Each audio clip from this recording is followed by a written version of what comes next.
Good morning, everyone. The Wednesday, November 7th, 2018 meeting of the Nags Head Board of Commissioners will come to order.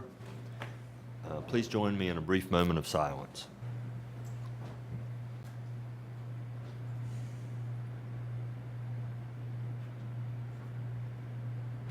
Thank you. Now, if you will stand as you're able and join me in the Pledge of Allegiance.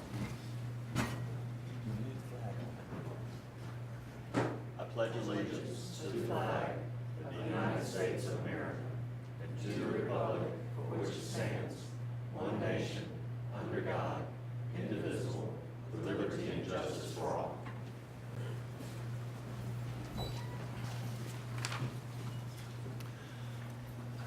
Thank you. The first item, or the next item on the agenda is the adoption of the agenda, and a motion would be in order. So moved.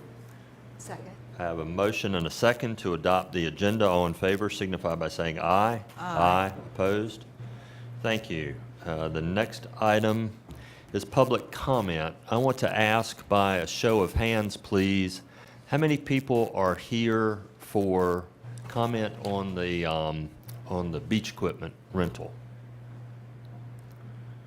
Okay, and I would ask the board whether we should entertain a comment period when we come to that item, in addition to the comment at the beginning, or if we should, since this is not a public hearing item, or should we have all of those comments here at the beginning of the meeting? Any sense of that? I think since they're here, Okay. and their time is valuable also, we should go ahead and. Okay, I think that's reasonable. So we will proceed then with public comment, and if you are here to address the beach equipment item, please do that during this initial public comment period. Thank you. That way you'll be free to go on your day, or stay around and watch what's decided. Mr. Leidy? Thank you, Mr. Mayor. At this time, the Board of Commissioners will receive comments from members of the public. This is an opportunity for members to address the board as a whole. I'd like to point out that the board does not usually respond to questions or engage in any kind of dialogue with people during public comment, but if you would please, if you're interested in addressing the board about any matter, if you would please approach the podium, tell us who you are and where you live, and then address your remarks to the board as a whole. And I will also be keeping the time at the 5-minute limit. Thank you. Who's first? Yes, ma'am. If you want to go ahead and go to the podium and tell us your name and where you live, and then address your remarks. Hi, my name is Linda Madison. I'm a part-time resident down here. I've had a home since 1999 in South Nags Head. I'm at 10338 South Colony South Drive. I'm here today because I've been here before and I've met personally with Sumit Gupta, but when I read in the Sentinel what he's doing in Southern Shores, I thought I needed to come here and address. Mr. Gupta made me believe that he wanted to be a good neighbor, and he actually went along with us because he built a very large home across the street from us in South Nags Head on the beach. And he did work with me and say that what could he do to be a good neighbor? And I said, we love our dark skies. Could you have the lights on timers or on motion detectors? He did do that, but then he recently built a second home, and that was all forgotten. He scares me for Nags Head. The thing about the Southern Shores people that I feel so sorry for, they had a land use plan, and it's being totally ignored. And I was just talking to, I'm sorry, I don't remember her name. I came here 2 years ago to participate, and many of my neighbors did, in the focus group plan. And what the majority of us all said, we love South Nags Head as it is. We love it. It's just a beautiful place. And I was here in, I don't know what year that was, 1999 or something, when the 19-bedroom house, my husband and I drove from Pennsylvania to speak at that town meeting. And Harry Thompson very successfully organized to get that stopped. And that thing is the ugliest house down there. I don't know if anybody knows where it is, but it's at milepost 19, and it is ugly. And it lights up the sky down. For those poor neighbors down there, I'd have to sell my home. So the reason I'm here is just to say, Sega scares me. I know he creates jobs for people, but I feel so bad for the people of Southern Shores because they're basically saying, this is going to happen. There's nothing we can do. But yet their land use plan said low density, I forget the other, but so anyhow, thank you for listening. I just wanted to express that concern, and I hope the town of Nags Head has a plan if this happens here. Thank you, Ms. Madison. Next.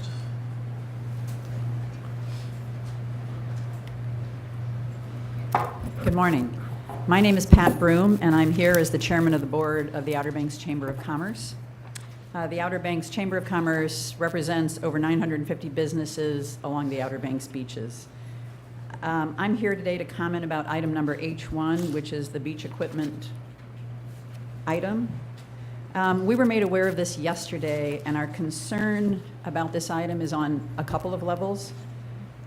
First of all, it seems to be inconsistent with the town code, Chapter 8, which states that the beach items cannot be set up between 7 a.m. and 8 p.m., and this is creating more restrictive hours for the specific group of people. Secondly, it seems to be treating businesses that want to set up tents on the beach different from individuals that want to set up tents on the beach.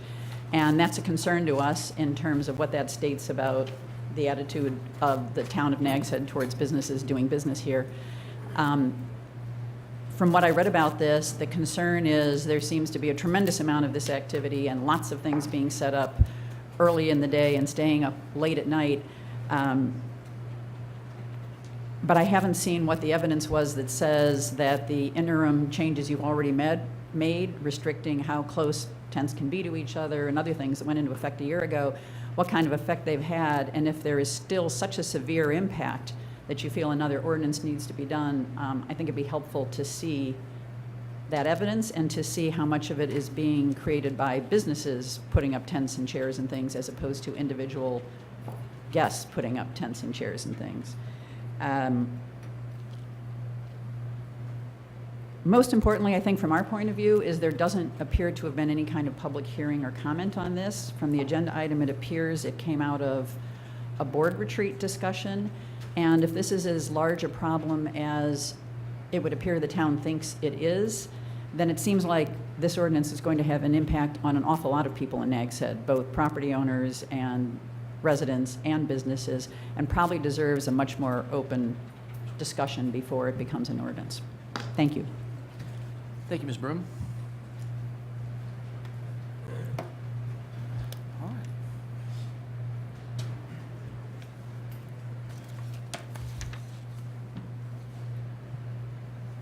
Hey, I'm David Frappier, manager of the Kill Devil Hills and Nags Head operations for Ocean Atlantic Rentals. And I'm just here to read a letter on behalf of Ocean Atlantic Rentals. Dear Nags Head commissioners and staff, Ocean Atlantic Rentals has been renting beach umbrellas and chairs to vacationers in Nags Head since 1979. Our beach setup, service, and takedown evolved out of a demand for this basic service for our customers, namely families and small children and elderly, as well as families with physical limitations. Vacationers of all types really want and expect this service when visiting any beachfront area. By creating a heavy-handed ordinance, Nags Head will be basically looking or blocking all vendors from performing these valuable services for Nags Head vacationers. We currently comply with all 9 items on the proposed regulations except for one, the 10 a.m. to 6 a.m. or 6 p.m. restriction. It's unfair for all the other vacationers to be allowed to place their equipment from 7 a.m. to 8 p.m., but we cannot. We really need to be able to start at 7 a.m. to get all of our stuff done. Some additional details. OAR does not rent tents or canopy structures, and we never will. We rent the same high-quality concession umbrellas and chairs since the day we opened in 1979. All the chairs and umbrellas are identical, whether they're set up by the customers or by us. Our classic oats chairs have one color logo that is compliant at 50 square inches. Our commercial umbrellas have 2 one-color logos that are 92 square inches. Our setup, service, operation, or operating procedures from our website state OER staff sets up our OER chairs and umbrellas before 9:30 a.m. and places a name tag on one chair with the last name of the customer and the contact for your server. When the equipment is set up, a text message is sent to the lessee informing that the setup is complete. OER staff then returns to break down the rental OER chairs and umbrellas between 5 and 7 p.m. OER staff returns the chairs and umbrellas to the storage at their rental beach house. Customers can text or message OER staff at any time with weather concerns or etc. They do use this text message service, and customers often tell us that please do not set up your equipment today. They're either golfing or going fishing, etc. today, and they're leaving the beach early. We do not set up the items that day and remove them as soon as possible if they were previously set up that morning. Customers often ask via text where to get pizza, babysitting services, restaurants, and in a professional concierge form, we act as local stewards of our area and we provide them with this personal service. We clean up the area at the end of the day, even if it's trash left by the customers. We carry a Nags Head business trade license and it is paid annually. In closing, OER is not selling Rolex watches or hot dogs on the beach as an itinerant vendor. We are providing a high-end service for the visitors of Nags Head and our OBX beaches. We are not creating crowded conditions near public beach accesses and lifeguard stands. Those have existed for years. We are compliant with Chapter 8 hourly restrictions. We are not diminishing the use of the beach for active beachgoers. We are simply facilitating it. We are not increasing commercialization of the beach. We are providing a high-end professional service for the visitors of Nags Head. This service exists on nearly every beach on the East Coast for a reason. The visitors ask for it and they want it. We are tastefully and professionally care for the Outer Banks visitors and work alongside lifeguards and staff to welcome them here and educate them on local information. We are good stewards of our beaches and we help keep them clean. We comply with Town Code Chapter 8 and hope to see it remain the code for these concerns. It is fair and consistent with other area town codes. As we are actively taking 2019 reservations, we hope for a quick resolution to this. Sincerely, Greg, Blake, Chris, and me, all from Ocean Atlantic Rentals. Thank you. All right, thank you, sir.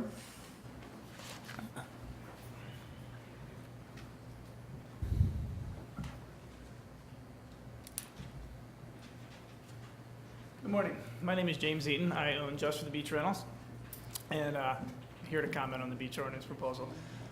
I just want to say that we concur with both the thoughts of Ocean Atlantic Rentals and the Chamber of Commerce in the Outer Banks.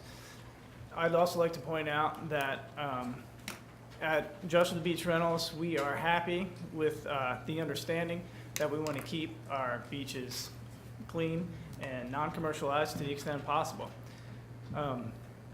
We don't really have any problems with the ordinance as proposed except for the time restrictions. In order for us to serve our customers like they expect us to serve them, we need more time just to set up, and we don't see good reason behind restricting businesses' setups more so than any average beachgoer. We at Just for the Beach Rentals do not set up tents, but I can like to just add, we don't plan to set up tents. However, it's our thought that if tents are a problem in the Outer Banks, it's not the businesses that are doing it. If you want the tents set up and taken down every day, which they're not in all cases, you want businesses to be able to do it. The more businesses that are setting up and breaking down tents or setups of any sort, those are the situations in which you have organizations more likely to comply with your ordinances, not your standard beachgoers. So restricting the businesses more so than a standard beachgoer doesn't seem to be really accomplishing the goals that you would think the town would really be aiming for. But thank you for your time, and that's all we have to say. Thank you.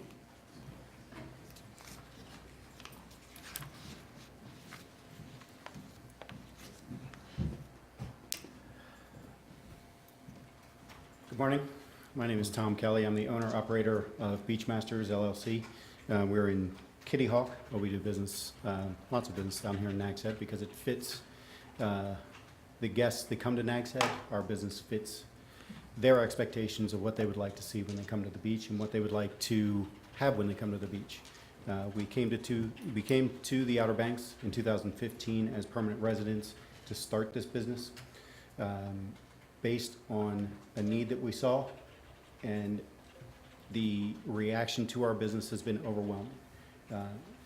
We are not in the business of doing anything that an average citizen wouldn't do for themselves, other than the fact that they don't physically want to do it, or they physically cannot do it.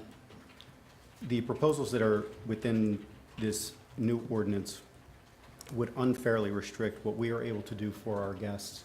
Starting at 10 a.m. to set up our equipment for them, we would not be able to finish before noon.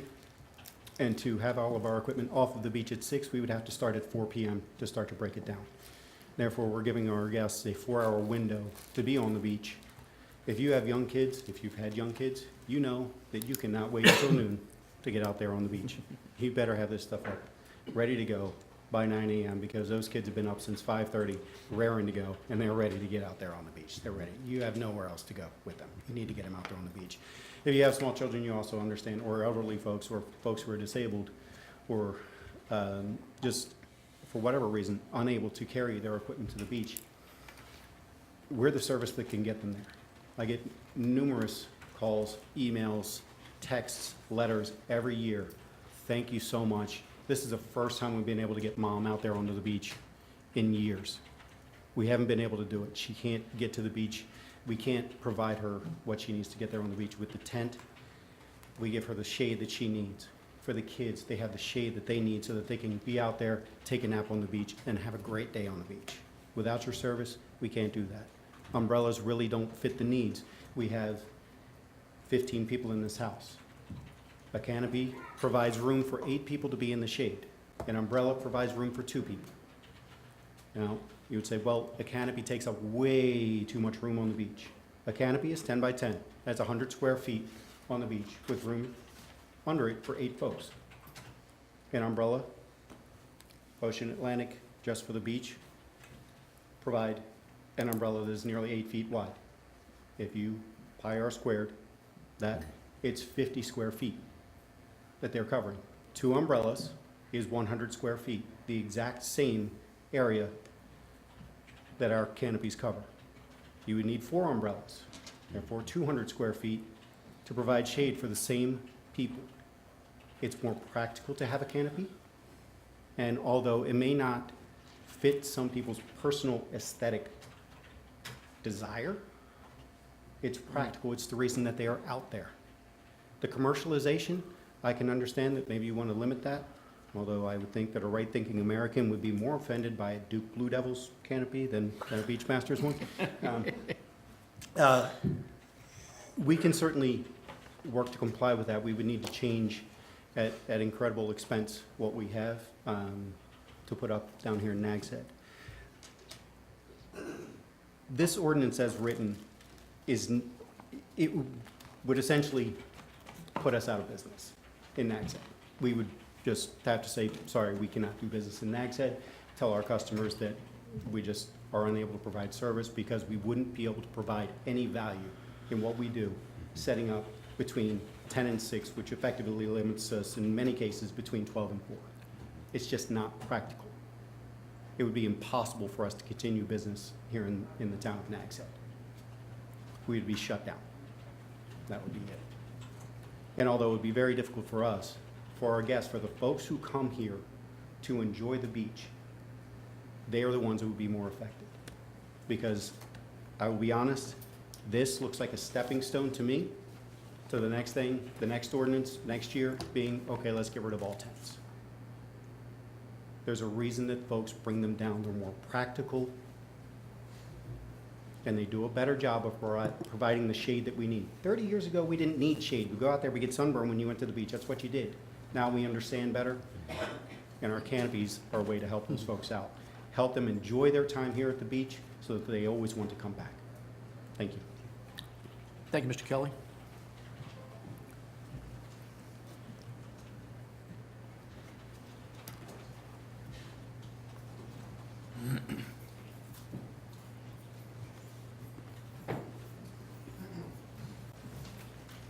Morning.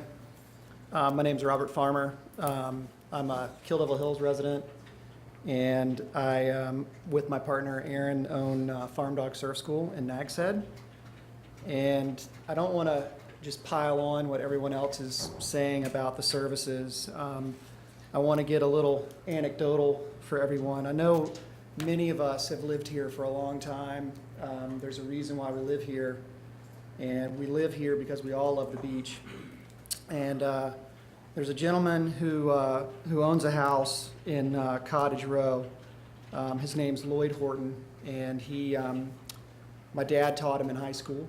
And back in 1957, Lloyd Horton, with his partner, Jap Richardson, started a company called J&H Beach Services.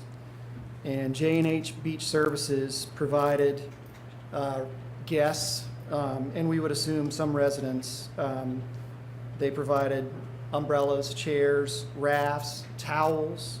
They actually provided local hotels with the first lifeguards that were on the Outer Banks. And so this is at least 61 years of concierge services on the Outer Banks, and in Nags Head specifically. And I just feel that we all understand we have a great place to live. We also all understand that we have a big compromise that we make every summer. We've invited all these people here. They are being asked to come here. They stay in these magnificent houses. They enjoy our beautiful beaches. We have to give a little to them. We can't assume as residents that our favorite beach access isn't going to be crowded. We can't assume as residents that they're not going to want to have services that we may not feel are in the best interests of the beach. But the people that come here have been enjoying beach concierge services for over 60 years. And I think as the town creates these restrictive ordinances, they're actually breaking with history in Nags Head, which seems to be one of the reasons that the town is implying that they need these ordinances, is to stay with the true nature of the Outer Banks. And so clearly the true nature of the Outer Banks since 1957 has been that people want services provided for them on the beach. So that's one thing I wanted to bring up. And then the other thing is, I know that all the municipalities here deal with a ton of beach debris left from guests that are using chairs, umbrellas. They're bringing their own shelters down. And one of the things that all the operators, all the commercial operators do is the equipment that we use is not equipment that is going to be destroyed by your typical day on the Outer Banks where the wind blows 20 miles an hour. If you're going and you're coming here and you're getting something at Walmart, no offense to Walmart, but if you're getting something that costs, if you're getting a chair that's $20 and an umbrella that's $30 or a shelter that's $60, that is a waste problem being created by visitors for the municipalities. They're leaving their skeletons of these broken tents and umbrellas on the beach. They're leaving broken chairs out by dumpsters and trash cans. I've shown up to houses and they've had their own shelter put in a recycling bin. Who's going to take that away? Like, if the recyclers can't take it away, it's not in a trash can, it's going into a landfill. And the commercial operators, for instance, our process is if something gets damaged, we remove it from the beach because we're going to remove it from the beach anyway, whether it's damaged or not. And if we can't salvage parts from it, then we actually take it to the metal recyclers in, I think it's in Skyco. So we're actually, by having these commercial services, are trying to do something that alleviates some of the stress that is felt from the municipalities in dealing with what is becoming a municipal waste problem, which is all this junk that's on the beach, left on the beaches. So that's all I have to bring. Thank you, Mr. Farmer.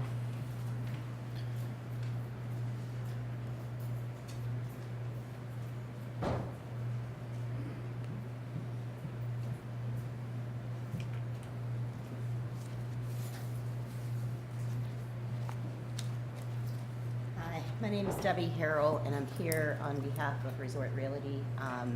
Just a couple of quick notes that we would like to convey is that we maintain a cabana service for a lot of our higher-end luxury homes. We do use local businesses that comply with the current ordinances that are in place, but it is a service that guests have become to expect, especially when renting some of these larger oceanfront luxury homes. And we currently, in Nags Head alone, just Resort Realty, generates over $1.2 million in taxable income with this service. So we would like to continue to offer this service, obviously complying with the rules and the regulations set in place. And this service is growing for us. It has already been offered to a number of our homes for the 2019 season, so the guests are expecting that. And we just want your careful consideration in this matter. That's it. Thank you, ma'am.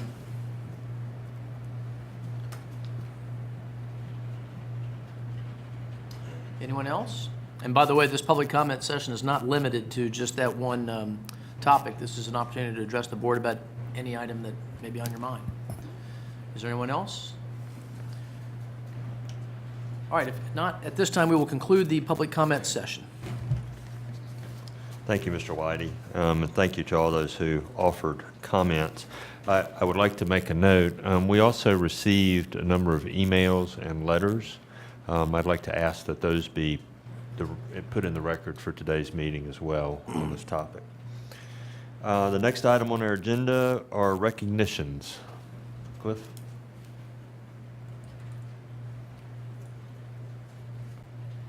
I think retired Chief Brinkley has been standing there thinking, maybe I did make the right decision. This is the longest I think his beard's probably ever been since he was 20 years old, which is when he came to join the town.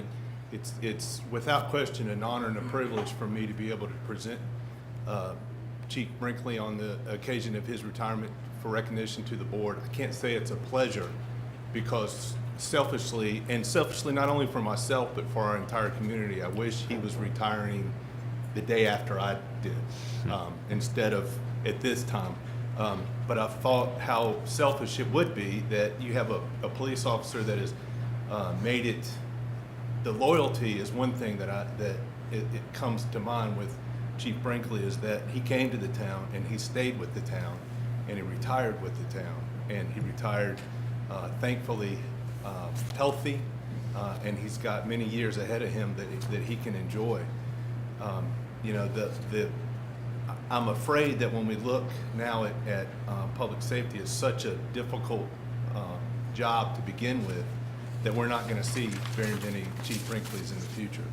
Officers that come right out of BLET and they commit to the town. And he's given so much that we owe more to him than I think he does to us because of how much he's given. He has done his absolute best every single day he came to the job to make the police department better, to make the town better, and to make the community better. He's tried very, very hard to hire police officers that aren't just well trained and well versed and knowledgeable, but police officers that get what we're trying to do in the town of Nags Head, and that's create a community. Police officers that aren't just writing the tickets, and it goes so far beyond that. They care about the people that they're protecting. They care about the people that they're serving. They go above and beyond to change the attitudes that most of America probably has towards police officers.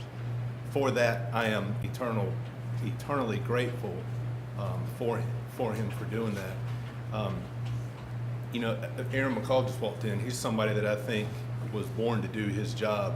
You can't imagine anybody else other than Aaron doing that job. But Chief Brinkley was, to me, it's probably when he was born, it was James Earl Jones and was, you know, holding him up, Simba, saying, "He will be named Nags Head Police Chief." And it's just meant to be from the very beginning. And I'm sorry to see you go. I'm glad that you're still going to be in this community and living here.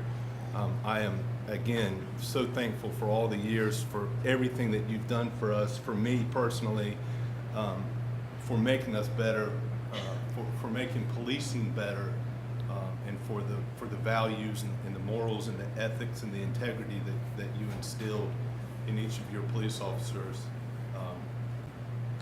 You know, I could go on, but mainly I just want you to know how much I appreciate you and how much you've done for us. And I do appreciate it very much and wish you all the best. Thank you.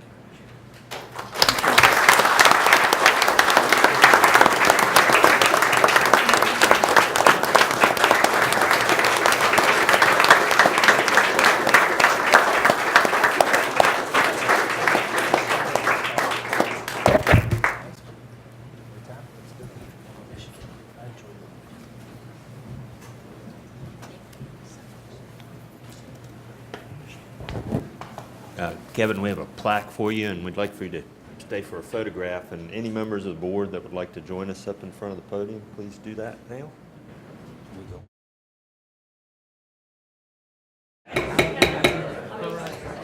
Yes, the board will come back to order, and the next item on our agenda are would be the presentation of the Employee of the Year awards. Mr. Mayor, it's again an honor this time of year that we can recognize the nominees for the Earl Murray Jr. Employee of the Year Award. As you all know, Earl Murray was a police officer who died in the line of duty on May 15th, 2009. And this is our way of not only remembering Earl, but also recognizing the employees in each one of the departments that have done an outstanding job for the previous year. At this time, we'll start with the department heads coming up and introducing their nominee and justification as to why they feel like you should select their nominee for the Employee of the Year. And we will start with Lieutenant Chris Montgomery from the Police Department. Morning. Morning. It's my pleasure to announce that Officer Ben Jadoff is the Police Department's nomination for the 2018 Earl Murray Jr. Town of Nags Head Employee of the Year.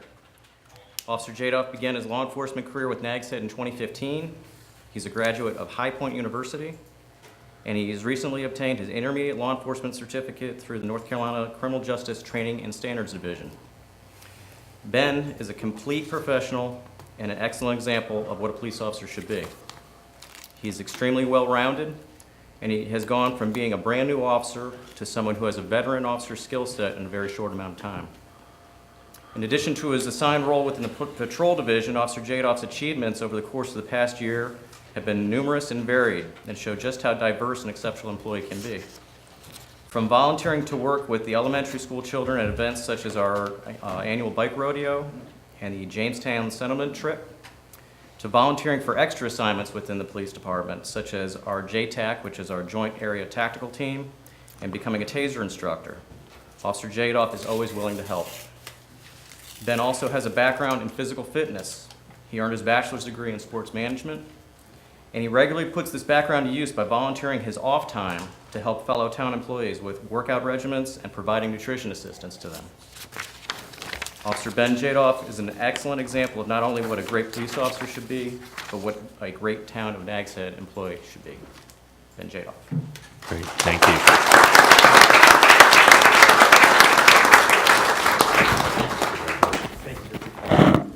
Thank you very much for your service. Congratulations.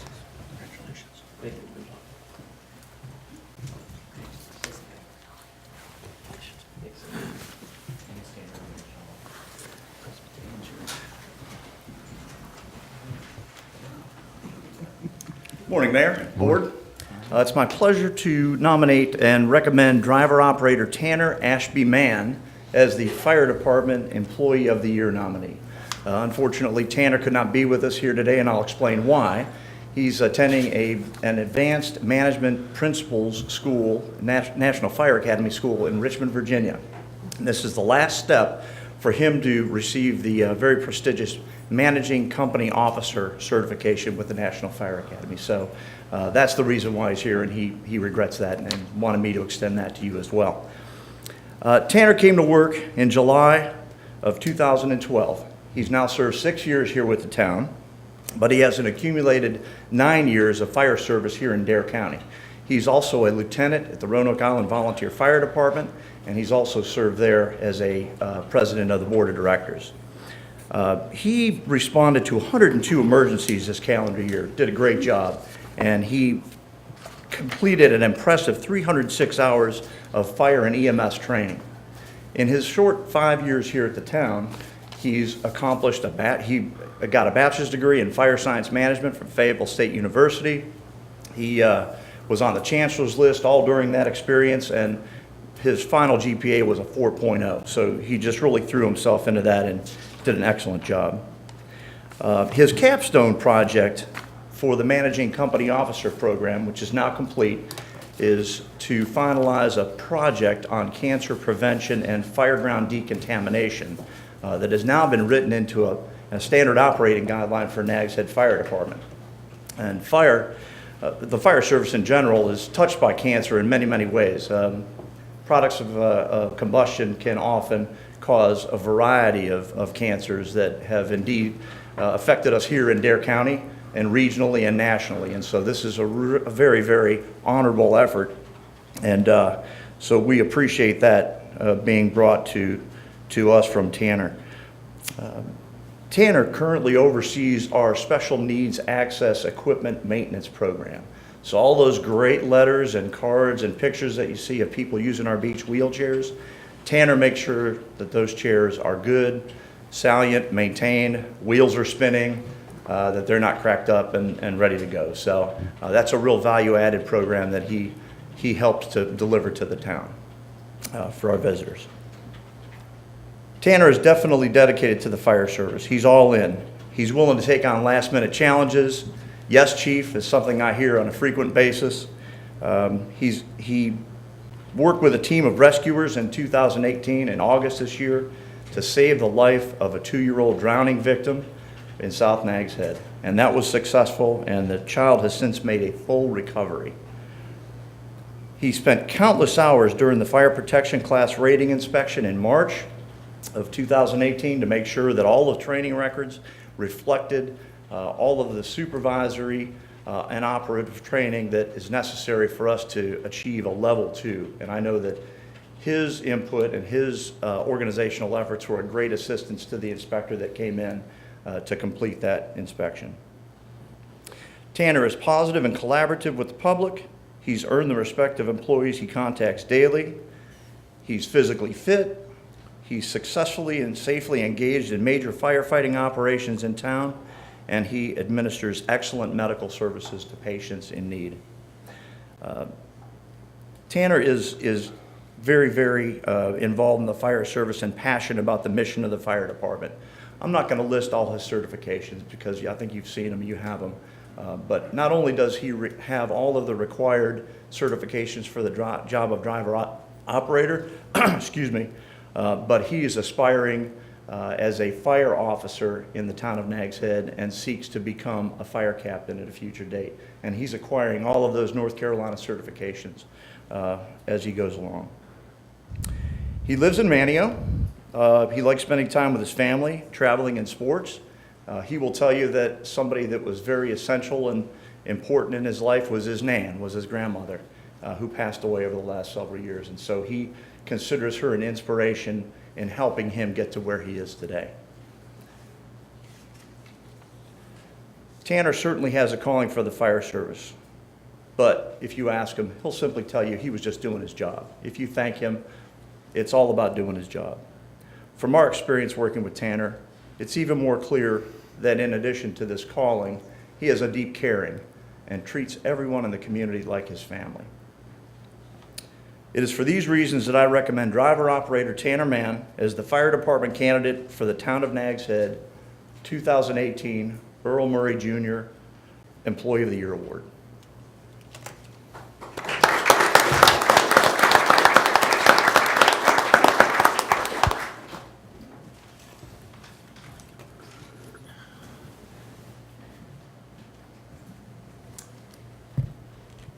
Good morning, Mayor and Commissioners. Thank you for letting me present Kim Blankenberg as our nominee from Admin Services for the Employee of the Year. Also, congratulations to Tanner and Ben and Karen and Ed.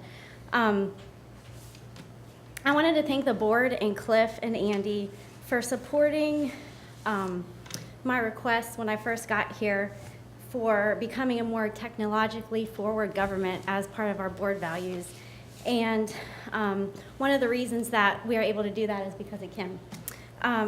Things have definitely not been complacent in finance, and she has been a part of this positive change that we are seeing within our department and throughout the town departments, and also that our citizens can benefit from. As a result of her hands-on involvement, we now have paperless timesheets, streamlined travel procedures, centralized customers, and automated and integrated fixed asset record keeping. She played a critical role in moving forward with our new financial software, which involved email delivery of purchase orders and EFT notifications, setting up a streamlined electronic paperless workflow approval process. And she was also responsible for bringing forward prior year general ledger, check, and vendor information into our new system.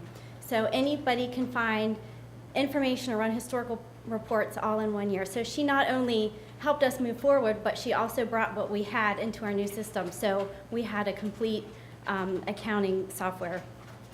And I might also add that you can also check out our new payment options we offer on our website as a result of this conversion as well. Kim oversees the day-to-day operations of finance, and she leads by example through her work ethic and her thoughtfulness of work, attention to detail, quality, timeliness, and accuracy of distributed information. She has an open mind and continually thinks about how processes can be improved and what the smartest way to do business really is. She's extremely well-rounded in understanding the working relation of all functionalities of finance, and she's able to solve problems and implement creative solutions for best practices, and she moves forward with bringing ideas and visions to becoming reality. Kim is definitely not afraid to work hard and owns her responsibilities. She's instrumental in bringing engaging work projects to our department. I think this has also brought an enthusiasm for work within our department as well. She's able to challenge herself and our staff to better serve others. She keeps rising to the occasion and setting a really high bar as we continually evolve and reinvent the goals and expectations in a dynamic work environment. She's a great teacher, and in the light of all these changes, she's able to guide and explain to staff why we do things or why we need to change the way we do things. And this helps them understand the importance of their role and how it relates to the big picture and what our goals really are. She creates a sense of encouragement and inclusion and empowerment and independence and pride for our staff. There are a lot of behind-the-scenes changes in finance, and I really would like to take this opportunity, and I think it's extremely important to publicly recognize Kim as being the backbone of implementation over the course of the past 2 years and going forward at least for another year. She has overseen successful software conversion and billing for property taxes and business licenses, as well as new programming for central cashiering and credit card processing.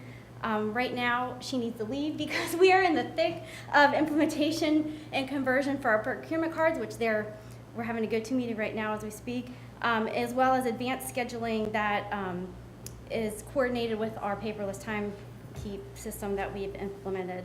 And we continue to look for ways to improve and become more efficient. Kim provides an extremely high level of professional support for the town, and she continues to uphold high standards and expectations So I would really, really appreciate your consideration for Kim to be the 2018 Employee of the Year. So thank you, Kim.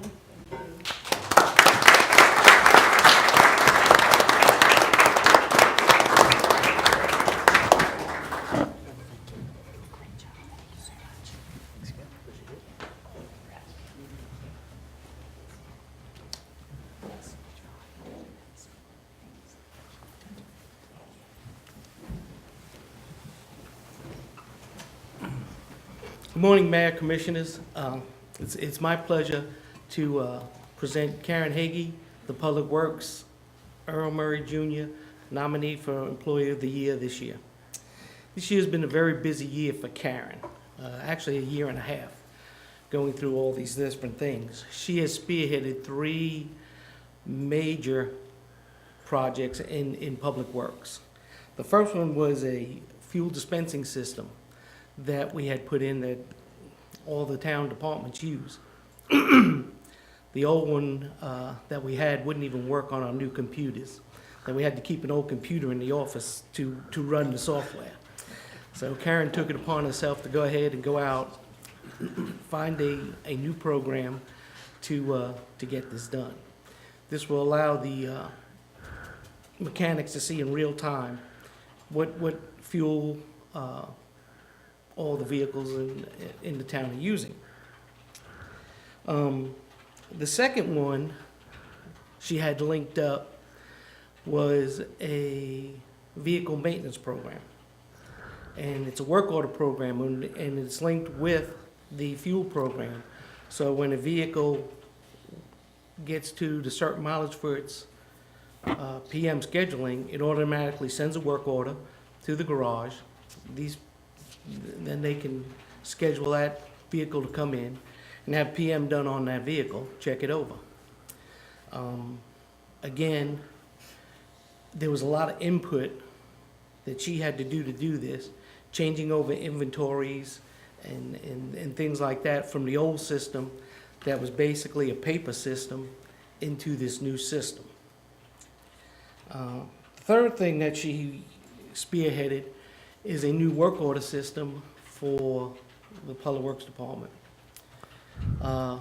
This system is a GIS-based platform that a work order can be generated with a map given to the technicians to go out and go ahead and perform that work. Also, while they're doing that work, they can either use a phone or a tablet, if we want, to take pictures of what was there, what was done, and this all gets electronically filed. To get this system up, we had to basically, or Karen had to take all that information from the old system and put it into this new system. And then we'll be using it Public Works for facilities maintenance, sanitation. The engineer will be using it for stormwater. He has his own platform. So these 3, what I call major projects that were done in Public Works was all due to this woman here. And believe me, to try to get a bunch of guys who just care about, give me a piece of paper in the morning, tell me what needs to be cleaned up and fixed, and what time do we eat, to trying to use tablets and phones and to generate all this information that will be electronically stored now has been, I think, a remarkable feat. And it's all on her. And the thing that amazed me was she kept up with her daily work with people calling in for trash cans and picking up bulk items and everything else, and also training a new employee since Barbara retired after Barbara was here for 21 years. So again, that's why it was our choice to nominate Karen this year for the Earl Murray Jr. Employee of the Year Award. Karen, thank you very much.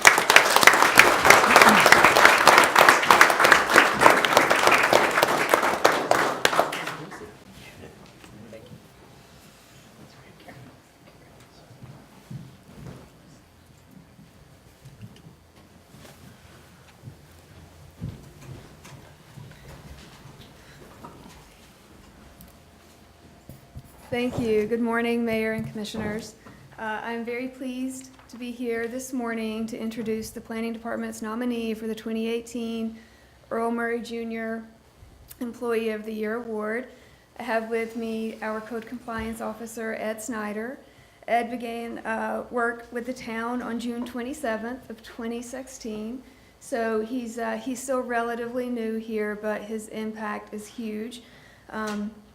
Just to throw some numbers out there, and I apologize, from the beginning of 2018 until this package went out, Ed has been incredibly busy. If you're on his email listserv, you're constantly being notified of every notice of violation, every concern that goes out. So we're very well aware of what Ed's doing in the day-to-day. So far, Ed has conducted 1,133 inspections just in 2018. Those inspections have resulted in opening 521 violation investigations. He's issued 376 notice of violations, 101 warning violations, and to speak to how organized and thorough and what a wonderful communicator Ed is, in all of these, none have escalated to the point of requiring a civil citation being issued. He has worked with people and however they are most comfortable, face-to-face, via email, over the phone, helping them in any way that he can to ensure that they obtain compliance. So in those 376 NOVs, all of those have been resolved and none have required the escalation of civil citation. That is very impressive. Like I said, Ed has fantastic communication skills.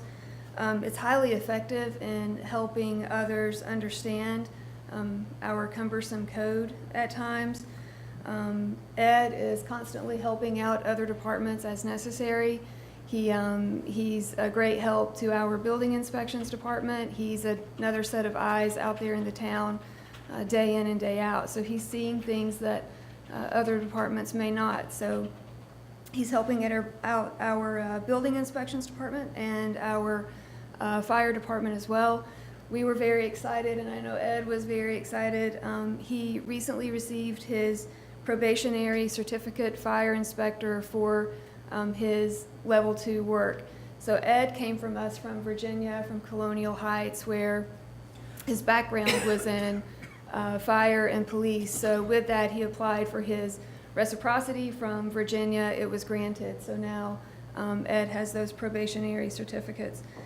In addition to all of that, Ed serves on the town safety committee.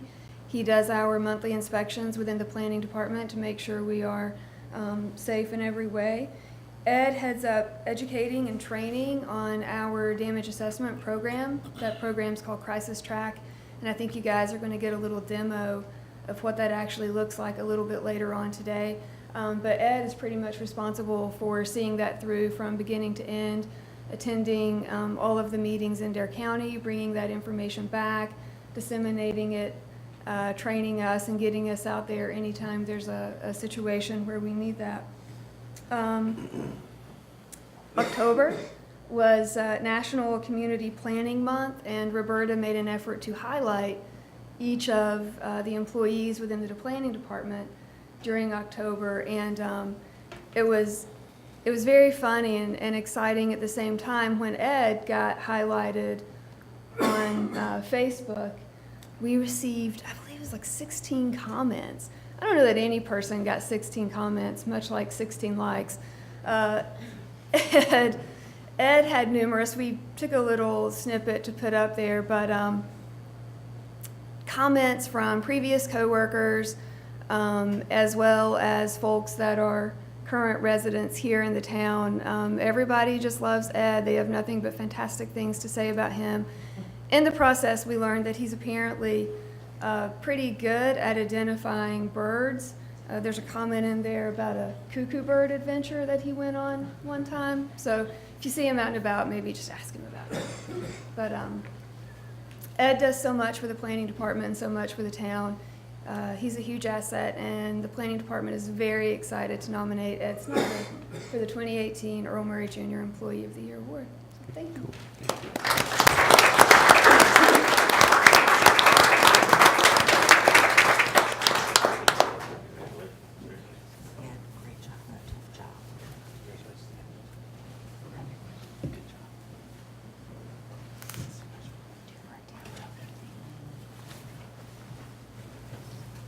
And I think we're going to take a picture with this one.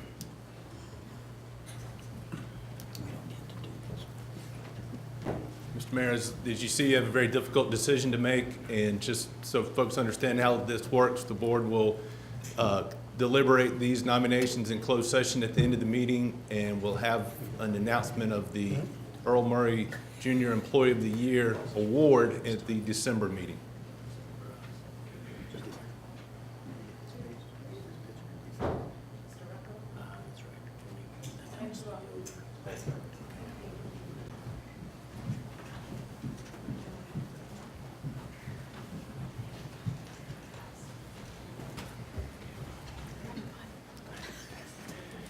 Thank you to all of those nominees for sticking around this morning. Thank you for your great work for the town, and thank you for all of the supervisors who put together those nominations.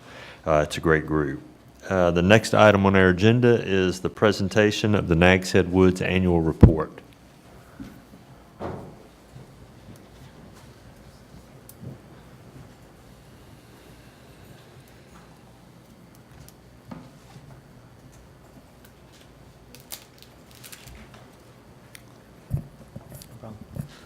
Good morning, Mayor, Commissioners, and talented Nags Head staff. I appreciate letting me present today on behalf of the Nature Conservancy at Nags Head Woods Preserve. Is this my clicker? The mouse, okay. May mess this one up then. So I'm going to present today on Nags Head Woods and the annual report back in there. So just real quick, I just want everyone to know we have 5 full-time staff back in Nags Head Woods office. The office provides, the benefit for us to provide services in the Northeast region that go, for conservation and restoration work that benefit both people and nature. So having that office back there really allows us to expand our work outside the area of Nags Head Woods. So these are the things I'm going to talk about. This is strictly, mostly dealing within the preserve boundaries and stuff like our visiting services, outreach and community, conservation, restoration, and biology, and just a little bit. Because you guys do have some stuff about some of the work we're doing beyond Nags Head Woods, I do have a slide in there in case you have any questions. So our visiting services. So we continue to do visiting services out there, providing field trips for different groups and providing other different things out there with from anywhere from Boy Scouts to having universities coming in, working with Coastal Studies Institute and things like that. As you guys know, this past summer was quite a wet one. Everyone felt that. We felt that as well, even though we provide a lot of places to store water. Some of our trails went underwater for long periods of time. And so this is just a picture of our Discovery Trail. We had to reroute some of our trails as, even though we had bridges, there was quite a bit more water there, and so it took quite a bit of time. So we have about 10 miles of hiking trails open to the public. That got compressed for a little bit, but we were able to reroute and keep people happy, especially during those busy summer times. We're starting to improve on our visiting service things, and a lot of that has to do with our ADA and trying to get more ADA compliance within our things, from that being the ADA trail down there to our decking and how that now provides a handicap accessible things as well. And this all goes into that visiting service things. As some of you are quite aware, we've been trying to do some restoration and just trying to update our things. The parking lot was a big accomplishment that we were able to accomplish this I want to say springtime, right into before the summer, and that was we were able to do that through the grant service to Outer Banks Community Foundation. They were helped to support that through also the fundraising that the Nature Conservancy did. So this is kind of some of the pictures of examples of our new parking lot. We have more spaces there now. We have better drainage. We have handicap parking lot. We have actually parking spots for our actual vehicles back there, so we're not taking up spots for the visitors and things like that. And we worked with the North Carolina Aquarium, so some of those pictures are showing some of the butterfly garden species that we've now planted around that area to provide those type of services as well. Outreach and community. So we provided over 20 guided hikes this summer, free to the public. We also worked with U.S. Fish and Wildlife for Wings Over Water and the Wildlife Resource Commission to offer birding adventures and things like that. And we had over 70 volunteers that provided over 1,800 volunteer hours that helped us to do anywhere from invasive work, trail maintenance, things like that. Oh, and we're also participating in the Sea to Sound Trail, which is working with the aquarium. This is for the 5th grade class for both, we provided the funding for them to be able to provide this hike, which basically will actually starts this week, and it's for the 5th grade class of Kill Devil Hills and Nags Head Elementary 5th grade class, and they'll go from around the Barn Street Park, the Bonnet Street area, and they go from the ocean side all the way through the town trail to the Sound. And so they get to stop at different sections and learn about the ecology of barrier islands, maritime forests, and things like that. We also reprinted the book, Everyone Helps Their Neighbor, in memory of Nags Head Woods. This is, as many of you may know about this book, it's his recollection of families living back in the woods. This was put in print in 1987 with funding from the Nature Conservancy, and we just reprinted it this year. And on September 27th, we had a signing event. We had the 2 original authors come down and do a signing event and invited anyone to come out to Wave Riders to talk to them. We had a good showing of family members from past living in the woods, and then on that following day, we actually provided a breakfast to some of the families just to have time to see the woods and talk to them. It was a great event. We had about 50 people show up for that, and the reprinting, I think, was really appreciated, and I do have a copy for you guys to have for your library, and I'll present that to you at the end of this. Outreach and community, a lot of the stuff, goes from races to the woods, to the Wings Over Water events and things like that. Some of our conservation, restoration, and biology, we always have research going on in the woods. One of the great things about Nags Head Woods not only being open to the public, but it's also open to scientists, to researchers to come in here and to look at stuff. And this year, we had Dr. Mark Shields. He actually identified the first occurrence of the uncommon duckweed firetail darter damselfly. It's a lot of words, but it's the first occurrence documented in Nags Head Woods, so those are always great things to find. So even when you think you know everything about Nags Head Woods, there's always something new that pops up. We've been working, as I said, on making more pollinator-friendly habitat, which this is pollinator species from butterflies to the bees and stuff like that. And that not only goes along within some of the places like our parking lot and our ADA trail where we have a lot more sunlight, but also working with Dominion Power, who's helping to fund some of the seeds and things for native pollination species, where we have that right of way that we have to manage with Dominion Power, and that's probably where the longest stretch of open sunlight. So we're working with them, and they're helping to pay for us to do some restoration in those areas and looking at pollinator species and those things.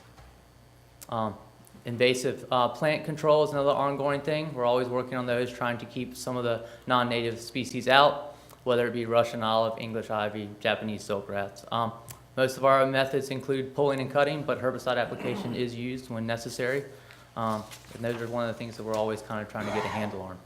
And the other thing that's on this is this, as you know, we were doing a herp study for over 3 years back there with Framingham University. We completed that last year. I showed you some of the numbers. And we're currently going through a review process in some of the scientific journals to hopefully get published.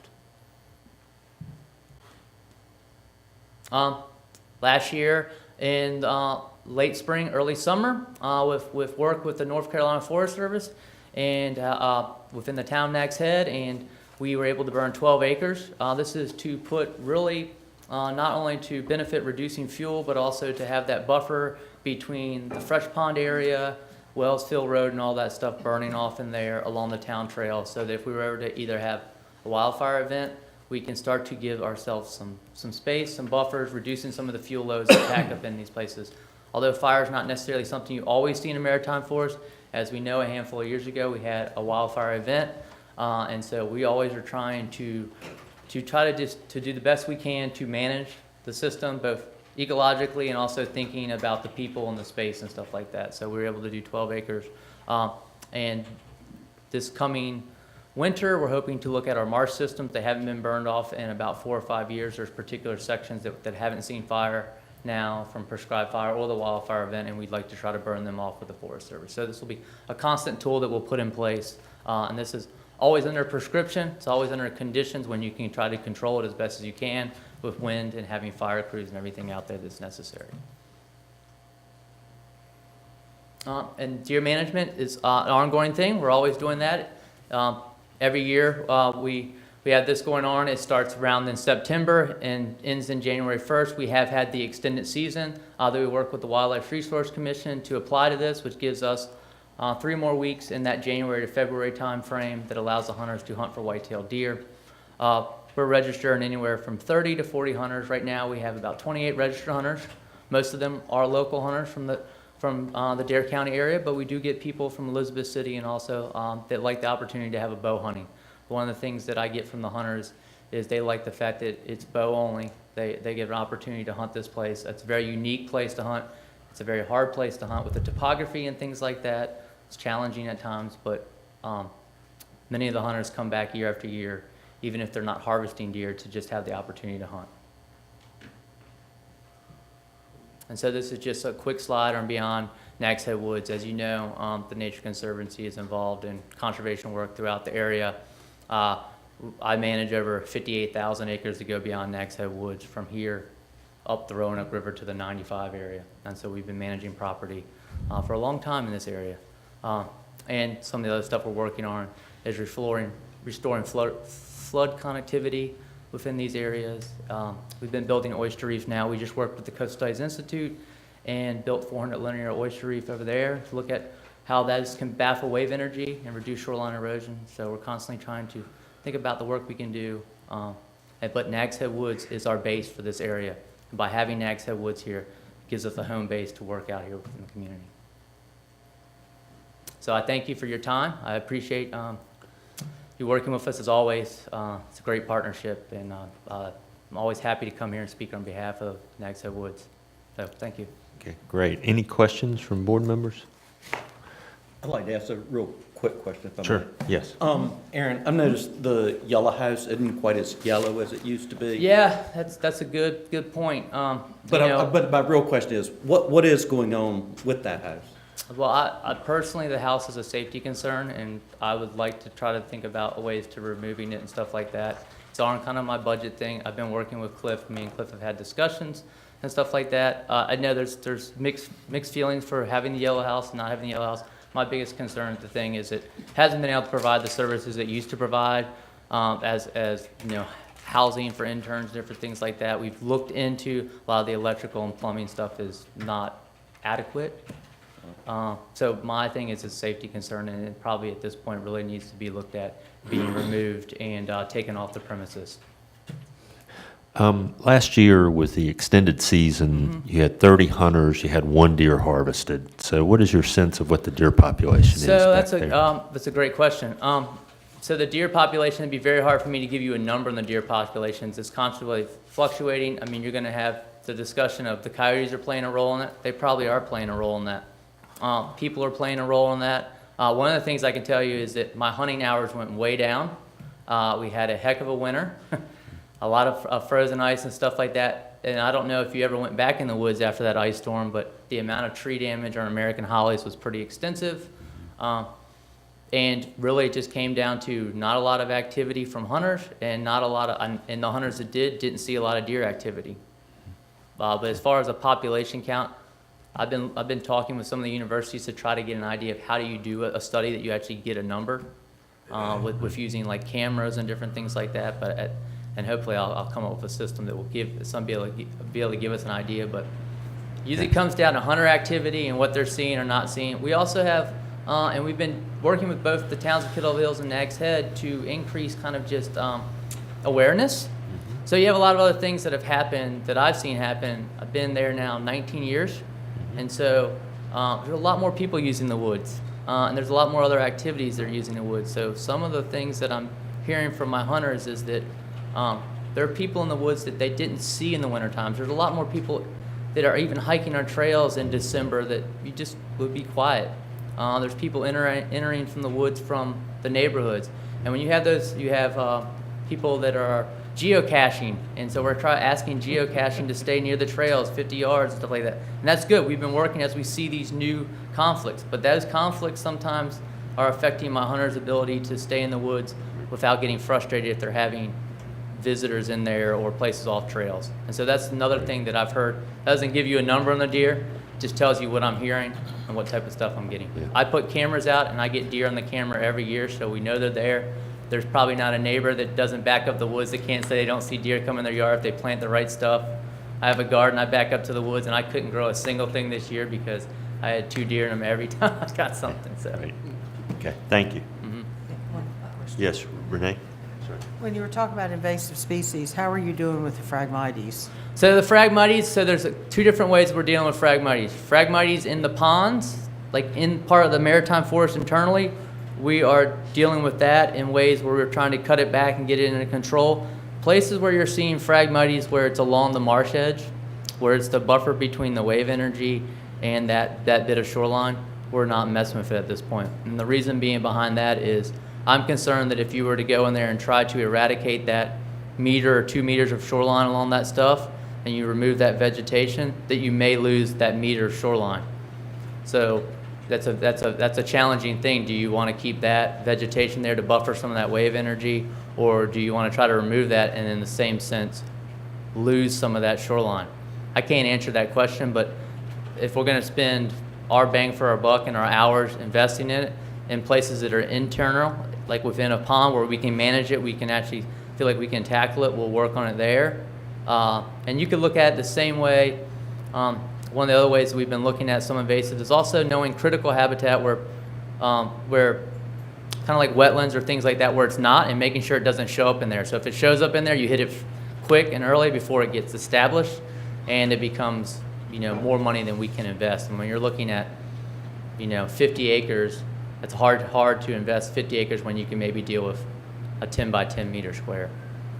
So we're looking at the small pockets, keeping it out of places, and then the bigger things right now at this point, it's a heavy investment. You probably have seen or heard of National Park Service and people investing time and energy at a large scale, and it's not an easy one to tackle. Thank you. Okay. Yes, Commissioner Walters. While you may not know the exact size of the herd of deer, do you know anything about the health? So we get a little bit of information every year when we get stuff from the hunters. We haven't done Albemarle parasite count in a handful of years, which is basically looking at the parasite. And we did that it's probably been 10 years since we did that. At that point, the health of the herd was good. Then that looked at kidney fat and things like that, but we haven't done that in a while. But when I get deer, I ask for information from them. Are they seeing kidney fat? Are you seeing things like that? So I would suspect with us not harvesting many and things like that, they're probably in decent health, but I can't answer that question without really going into doing those type of things and bringing that study. And that would be something I would be worth looking into. And that would be something that we did in the past where we partnered up with the National Park Service. And jockeys, those type of things where you make sure that you try to extend that herd and make sure you're able to get enough. So it's a good thing to bring up, and I should bring that up with my partners and see if we can find the funding to do that again. It's time. Okay. Thank you. Thank you very much. All right, thank you. I appreciate it. Now I present this book to you real quick. Yes, For your sure. library. It's signed by the author. Hopefully everyone will get a chance to read it.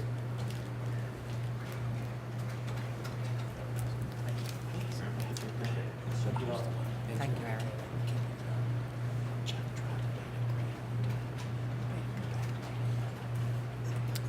Thank you. The next item on our agenda is the consent agenda, and a motion would be in order. Motion to adopt. Second. I have a motion and a second to adopt the consent agenda. All those in favor signify by saying aye. Aye. Opposed?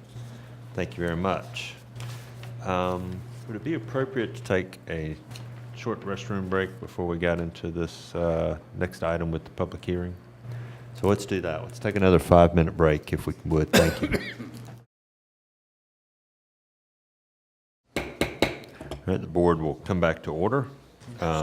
I'd like to thank everybody who's still here for your patience through public comment, a couple of recesses, and now we're into the meat of the business today and going to roll forward. So the next item on our agenda is the public hearing to consider a conditional use site plan amendment for First Flight Adventure Park.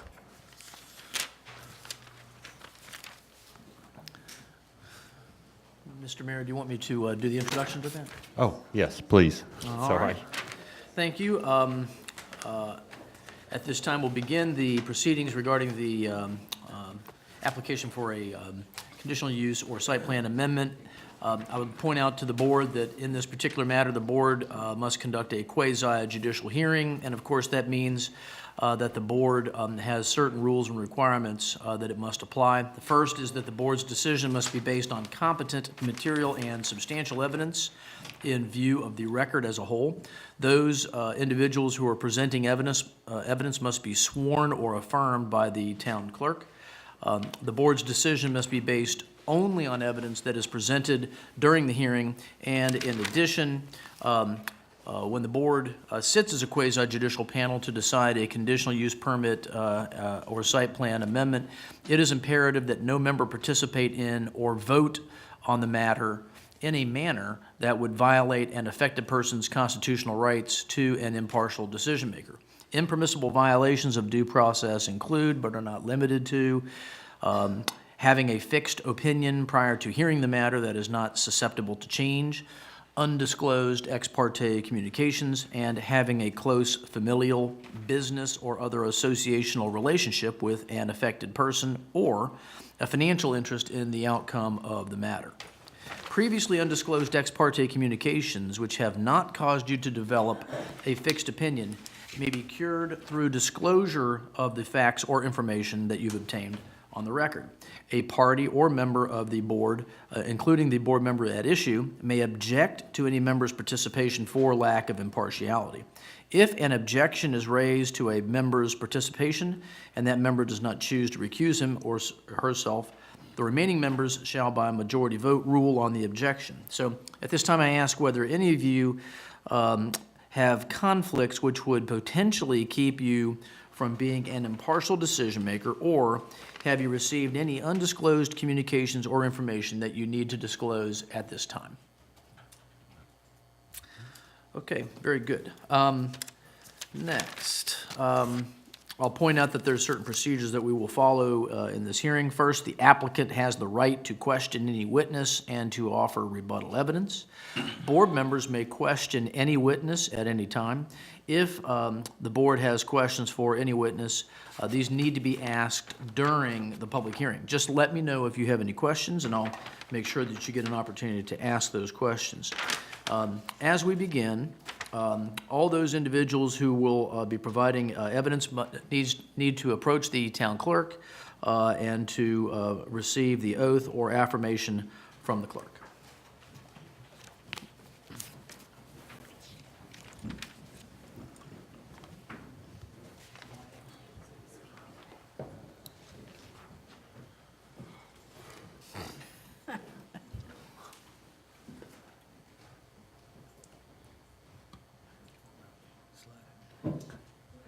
Ralph? Do you swear or affirm that the testimony you're about to give is the truth, the whole truth, and nothing but the truth, so help you God? Thank you, Madam Clerk. All right, so at this time, we will begin with the evidentiary presentation, and we'll begin that with the presentation of the staff's analysis provided by Deputy Planning Director Kelly Wyatt. Thank you. So just jumping in, this is a conditional use site plan amendment request being made by Brad and Abby Carey. They own and operate First Flight Aerial Adventure Park, which is located at 6714 South Croatan Highway. The property is zoned C2. It's also in the commercial outdoor recreation overlay. Aerial Adventure Park is obviously a permissible use, a conditional use in the district. The Board of Commissioners first approved this plan back in 2013, and it was constructed in 2014. It's been in operation ever since. What they're here for today is to seek two additions or revisions to that original site plan approval. The first one is to construct 8 new elements or obstacles within the footprint of the existing park. These elements are lower in height, and they're being placed there to provide just an additional opportunity, whether it's for people who are afraid of heights, elderly people, younger people, just an opportunity to have some lower obstacles. The other request is that they are going to hopefully expand their hours of operation into the evening and night, which will necessitate some lighting, which triggers a review. Any change in lighting is considered a major modification, which requires it to come back to the board for their review. So those are specifically the two requests that are being made as part of the site plan amendment. So in terms of lot coverage, the 8 new obstacles and the associated platforms and the ropes going to and from will not necessitate additional lot coverage. So there is no increase in lot coverage based upon this request. In terms of height, the maximum pole height for an aerial adventure park can be 60 feet. What they're proposing, these pole heights are ranging from 8.5 feet to 14 feet in height. So there is no concern in terms of a height issue. Architectural design, there's no requirement for any level of architectural design for the request. Setbacks that would apply to the structural poles, the poles must be set back 1.1 feet times the structural pole height. So again, looking at pole heights of 8.5 up to 14, that should not be an issue. I will say the site plan, we have that up on the projector. And what was included in your plan was sort of a zoomed in, blown up area of this where you can actually see the proposed new poles and elements. And as you can see, those poles are set within the existing footprint. So setbacks should not be an issue, but when it's constructed, we will of course go out there and ensure that. In terms of parking, so the way the parking standard for the aerial adventure park works, it's 1 parking space per 3 elements. And when the adventure park was originally constructed, there were 80 elements. And when you took that into account with the number of employees, there was a requirement there for 24 parking spaces. So those 24 parking spaces have been allocated to the adventure park.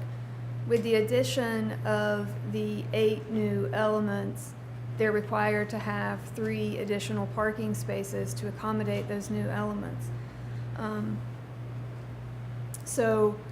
There's some information in your package just dating back to the original site plan approval as to the number of spaces that exist, the use of shared parking to make sure that there was adequate parking on site. For this application, Brad and Abby Carey do not feel like they need to provide the 3 additional parking spaces based upon a couple of reasons. One is that they operate their business on a reservation system. It is not a free-for-all of people coming in there. A parking narrative was put in your package. They work on a reservation system of 15 people cycling through the course, at best on 30-minute increments, but that is flexible with them as they view the course and how they can cycle people through there. And again, Brad Carey outlined that in your package. So there's the reservation system. Brad has also noted that between the use of the Dairy Queen, the restaurant, the putt-putt use, and the adventure park use, that there are many employees that do ride their bikes, and they do have a lot of bicycle use there. Our town code does allow for a reduction in required parking based upon the utilization of bike racks under specific requirements. You can only do 1 bike rack per 10 parking spaces. So in applying the bike racks at obvious locations on the property, there's an opportunity to reduce the required parking by 2 spaces. So 2 of those 3 required spaces would be accommodated by bike racks. The third space, which would still be required, there's actually a section of your town code. It's within the alternative parking requirements. I believe it's in your package. I hope it was in your package. It's section 48-165F, modification of parking requirements by conditional use. It allows the Board of Commissioners to modify the parking requirement when some specific criteria have been met.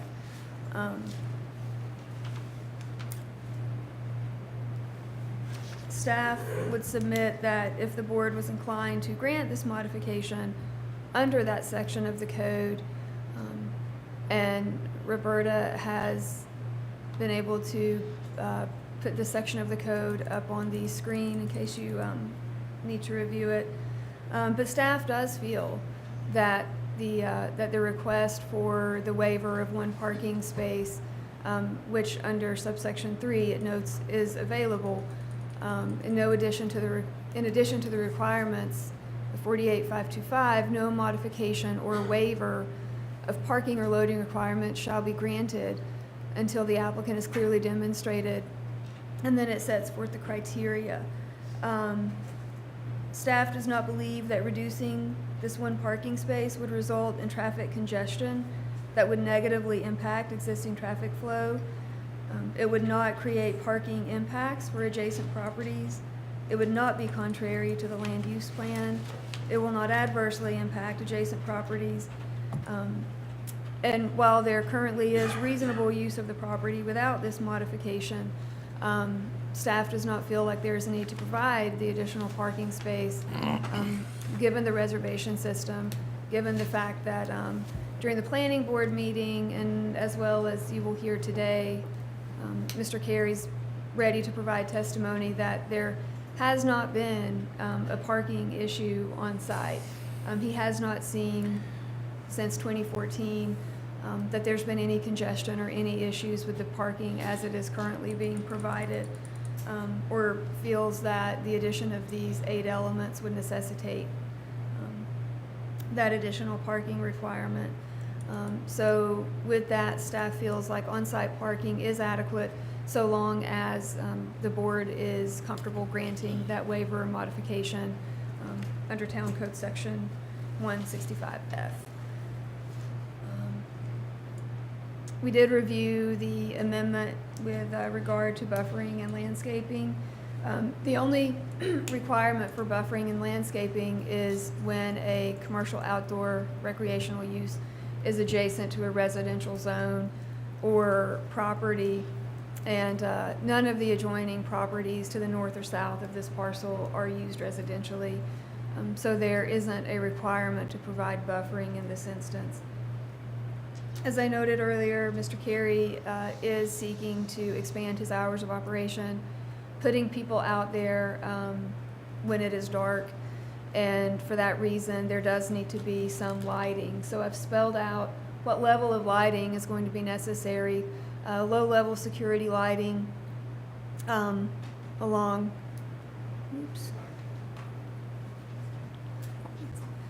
just some low-level security lighting along this boardwalk here, which Brad has provided a fixture and a cut sheet to show what he might be utilizing for that. And then also lighting of the platform, and to ensure that there is lighting coming from the main structural pole as people come in from these elements so that they see the platform that they're landing on. In addition to that, everyone who goes on the course will have a headlamp that is battery operated, so that will be another form of lighting. When staff reviewed this, we found that the proposal was compliant with the lighting ordinance in terms of the security lighting of the walkway and then what had been proposed to light the platform. Skip ahead, I usually give the planning board recommendation at the end, but it's pertinent to note that now because as part of the planning board recommendation, their concern with having any activity here in the dark was going to be that emergency rescue might be hindered, or there may be a concern in that. So the planning board asked that the fire chief or deputy fire chief provide them with a letter stating that the proposed nighttime use would not hinder or be problematic for nighttime rescue. We did get that memo from Shane Height, from Deputy Chief Shane Height. It is included in your package.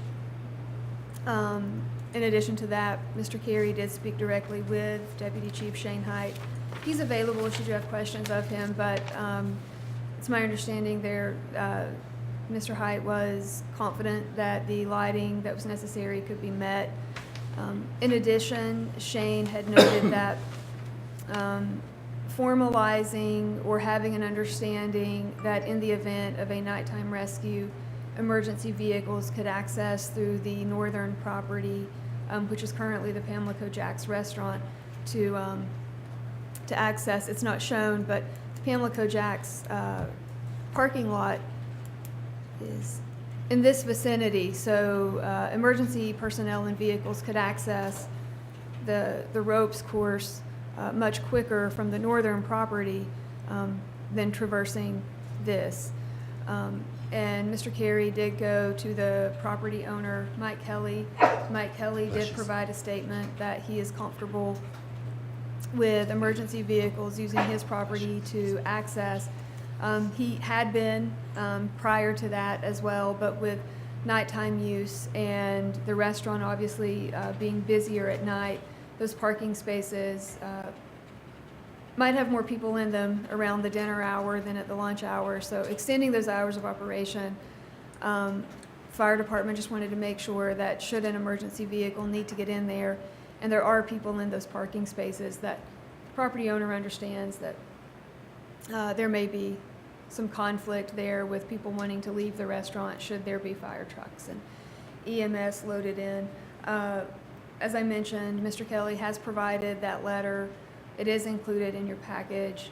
In addition to that, it's my understanding that should an emergency vehicle need to access a rescue, they would get at it in whatever way they could.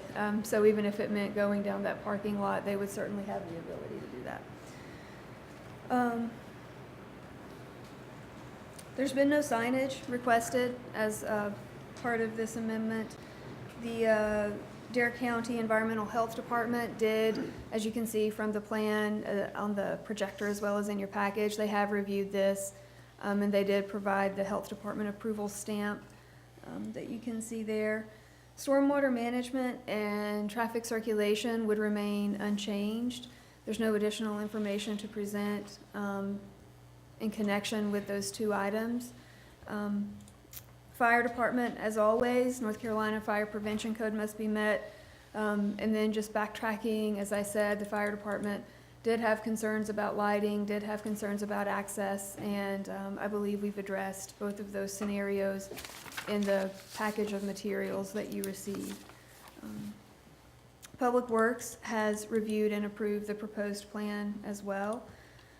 Staff does feel like the proposal is consistent with the proposed use and development standards, and as such, we would recommend approval of the site plan conditional use site plan amendment as it has been presented. And like I said, I would note that the planning board also did recommend approval, but ask that the fire department provide some documentation about their ease of nighttime rescue, which has been provided. So happy to answer any questions that you may have. Obviously, the applicants in the audience, Brad and Abby Carey, if you have any questions of them. All right, at this time, does the board have any questions for Ms. Wyatt?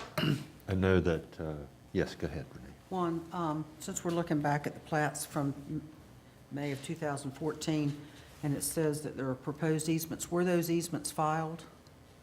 Yes, the initial shared parking agreement, there is, so here is, this is one site, this is a separate site. All three uses on this site the aerial adventure park, the miniature golf, and this retail have a shared parking agreement. Sorry, I need to be more specific. Sorry. The shared easements that I'm talking about is the proposed 15-foot walkway easement and then a 25-foot walkway easement on the western boundary. Down where the walkway is says a proposed 15-foot walkway easement, and these plans were approved, so I guess what I'm asking is, did the shared easements get filed based on these plats that were approved? I don't want to say absolutely without double checking that for you, but this would have not been CO'd had those not been filed, but I don't have them in front of me. Okay. Just, I would like to know if those, since they are agreements between adjoining property owners, I'd like to know if those easements actually were noted, recorded. Thank you. That would be an appropriate question to ask the applicant as well, who may have personal information about that. Mr. Fuller? A couple, and actually, I'd like to see the easements personally, if they're available. The first question I have is, and it talks about the reduction in parking. I think you did a good job of explaining that they need 3 additional spaces. You told me how they could get 2 by using the bike rack system. And then you gave a good description of what the criteria is we need to do to reduce the parking for the 1 space. But that is, we need to come up with the specific criteria that has been met. And I haven't heard what that specific criteria is yet from anybody. So can you explain what the specific criteria that has been met that allows us to reduce that 1 parking space?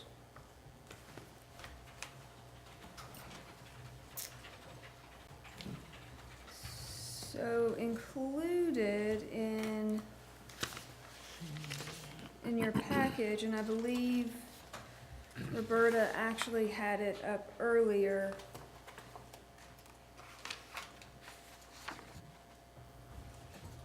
Under section 48-165 of the code, alternative and reduced commercial parking requirements,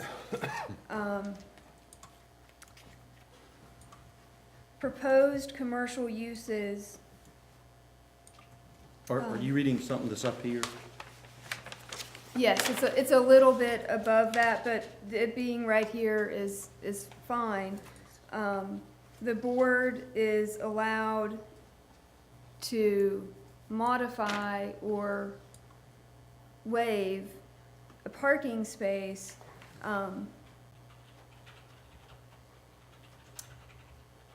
I don't want to just read it verbatim, but, the first one, upon application. No, it'd be good to read it verbatim. Okay.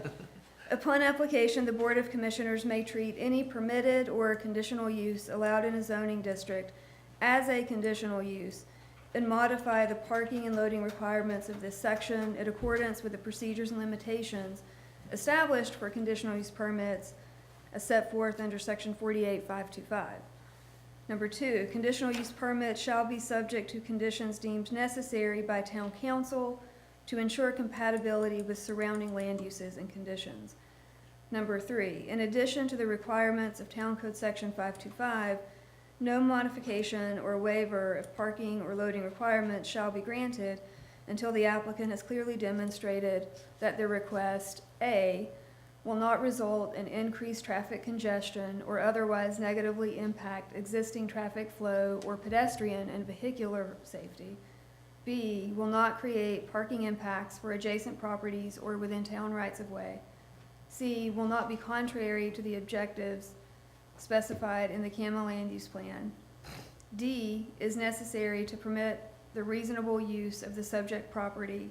And E, will not adversely impact adjacent property or the surrounding area.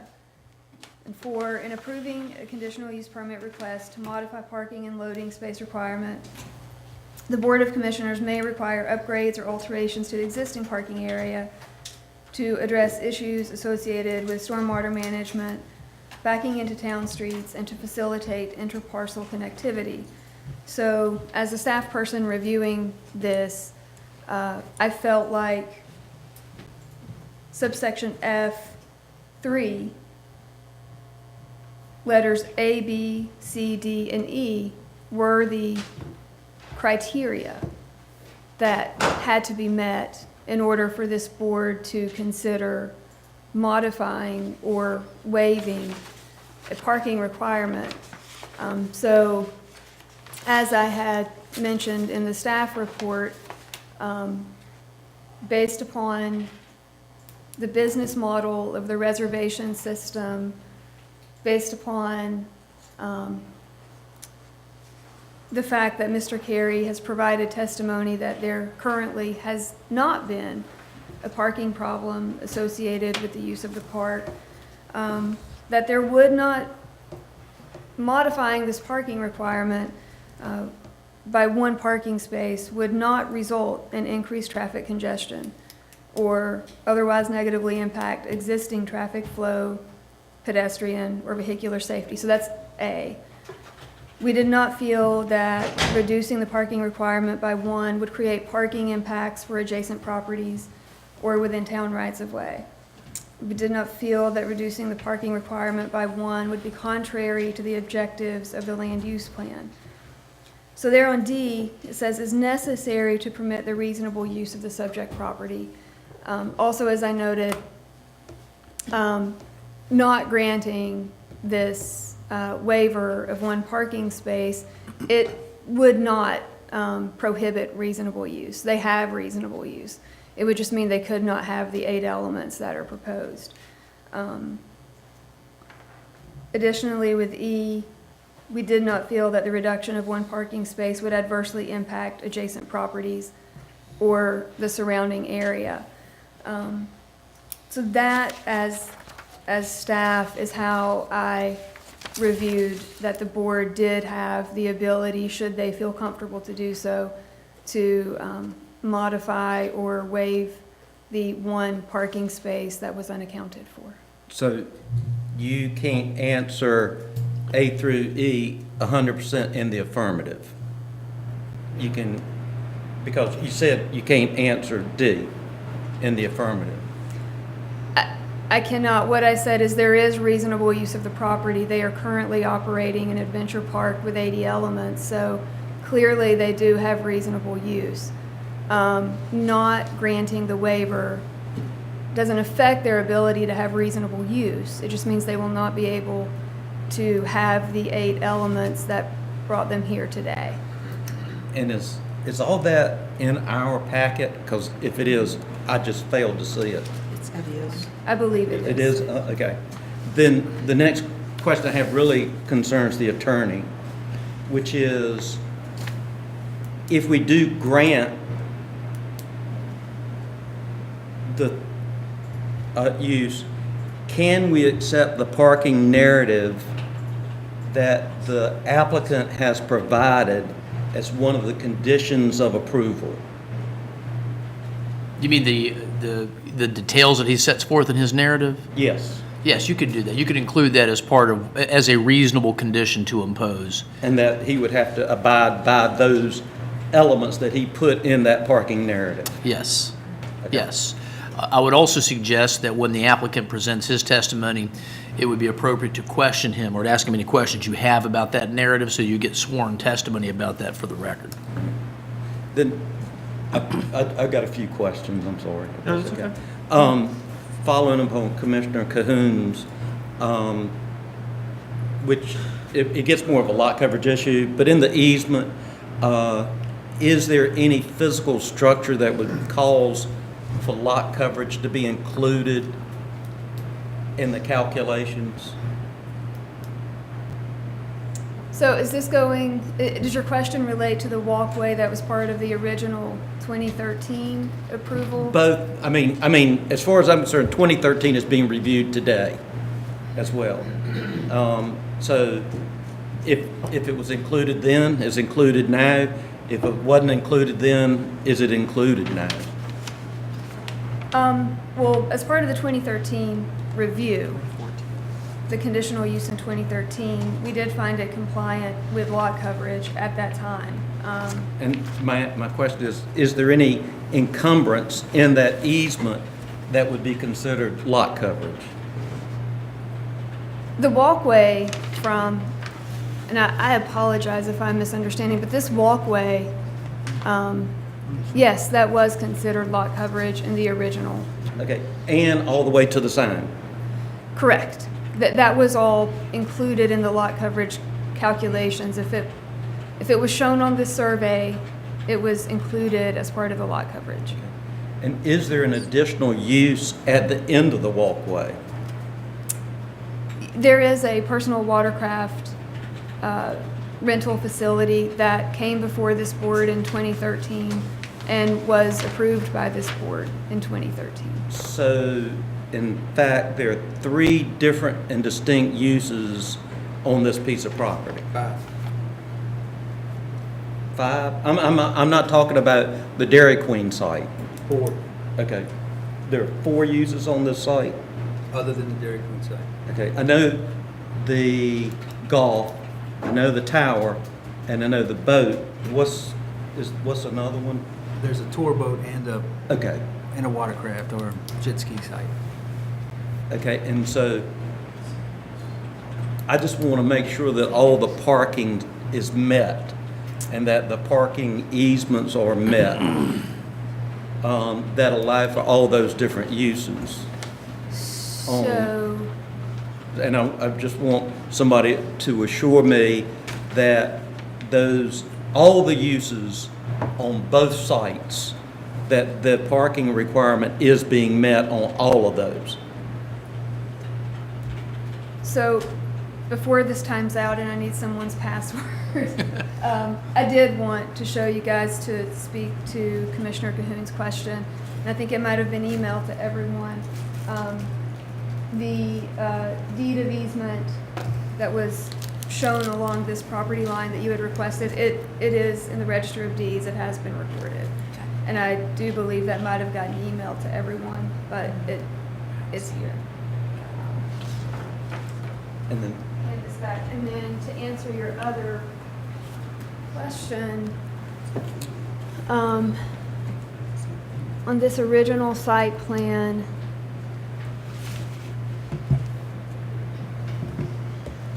in these notes, which I'm not gonna lie, I can't really see, there's a pretty detailed parking analysis based upon the lot.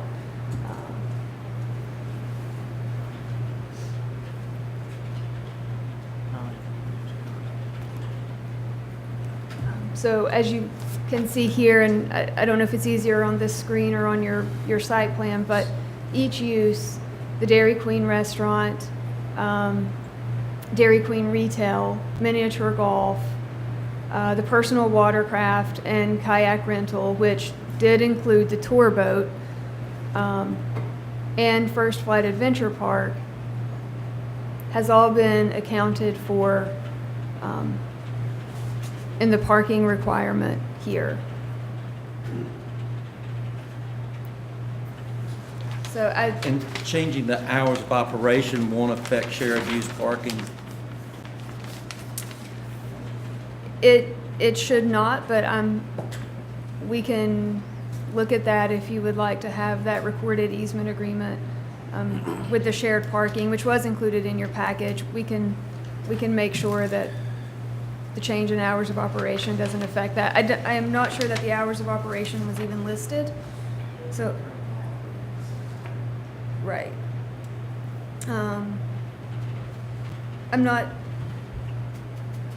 I don't believe that in this lease, it was contingent upon certain hours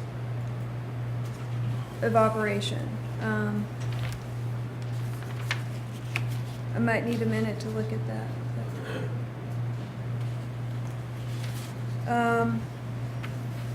And actually, number 5 in this, know if we can pull it up, maybe. It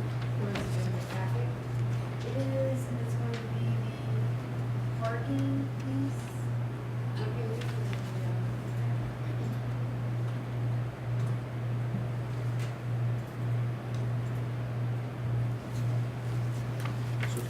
Um, Actually, it might be, try the lease one. It might be it. And then terms and conditions under number 5. Landlord represents that the leased premises shall be open to the public beginning at 9 a.m. and shall close no later than 11 p.m. during periods of time of operation. So time was noted in the lease, and it will take it through 11 p.m. The next question, probably more fire-oriented, but how does a letter from Mr. Kelly satisfy a fire requirement in 4 years?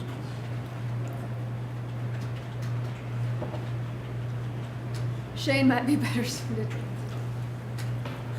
Morning, sir. 4 years, so I'm assuming you're referring to the way Mike wrote it for 3 years? Correct. Okay. So the primary reason we asked Mr. Kelly to write that, or asked Mr. Carey to get that from Mr. Kelly, was more of a secondary access, if you will. We still have the primary access from the driveway through the Dairy Queen parking lot that normally on the times that we've been there is used, but we were trying to look at the calls that maybe go beyond the normal or that we need more resources, that access through Pamlico Jacks would certainly be a lot quicker and more efficient to get our equipment over and to work with whatever patient we had. So as far as fire is concerned, you're not asking that this be part of the approval process? it was more of a, we would like to have that, again, to let everyone know that if there was an issue, if they saw a fire truck sitting there or an ambulance sitting there, that was why, that we were trying to make access if needed.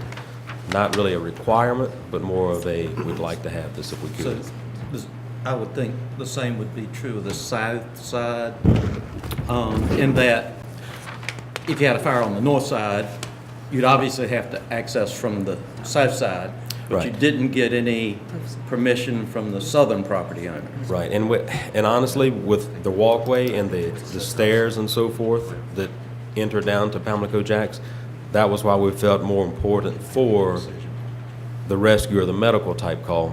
I can't honestly say that we're gonna have the fire call there, because of No, the structure and I'm whatnot. assuming but- it'd be more Right. rescue oriented. Right. And then, of course, if you look on the south side, the access is through that, that swale and whatnot, so I don't know that we'd have as good of an opportunity to access there, as well. So we didn't necessarily look at that as in-depth. Okay, so you looked at the north side, but not the south side? Right. Okay.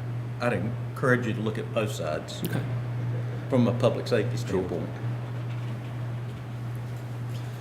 So for discussion purposes, my position is we're not discussing any fire-related conditions, if that's what they're saying. To me, I understood they got this gratuitously, not for anything for us to approve. So the approval would stand independent of that, whether we approve or do not. It's not in consideration of, should not be in consideration of that. In my opinion, what I heard was that this was a gratuitous effort and not part of what we should be reviewing. Okay, thank you. Commissioner Walters. Following up on Commissioner Fuller's question, since we are part owner of property to the south, Yes, ma'am. what permission would we possibly need? Honestly, I don't think we would need any necessarily, because there's already an access road there that's for emergency use and emergency access that always, to my knowledge, remains open during the events. And it is adjacent to Yes, that ma'am. property. May I answer Yes, that? sir. The town entered into a contractual agreement with the Tourist Bureau that gives the Tourist Bureau 100% decision and discretion over any action or development on that site. We don't have just natural access on that site unless we ask the Tourist Bureau for access. But is that not maintenance and day-to-day operations? Not.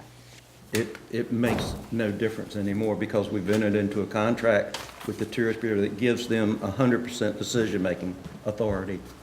The town has no decision authority whatsoever on the Tourist Bureau site.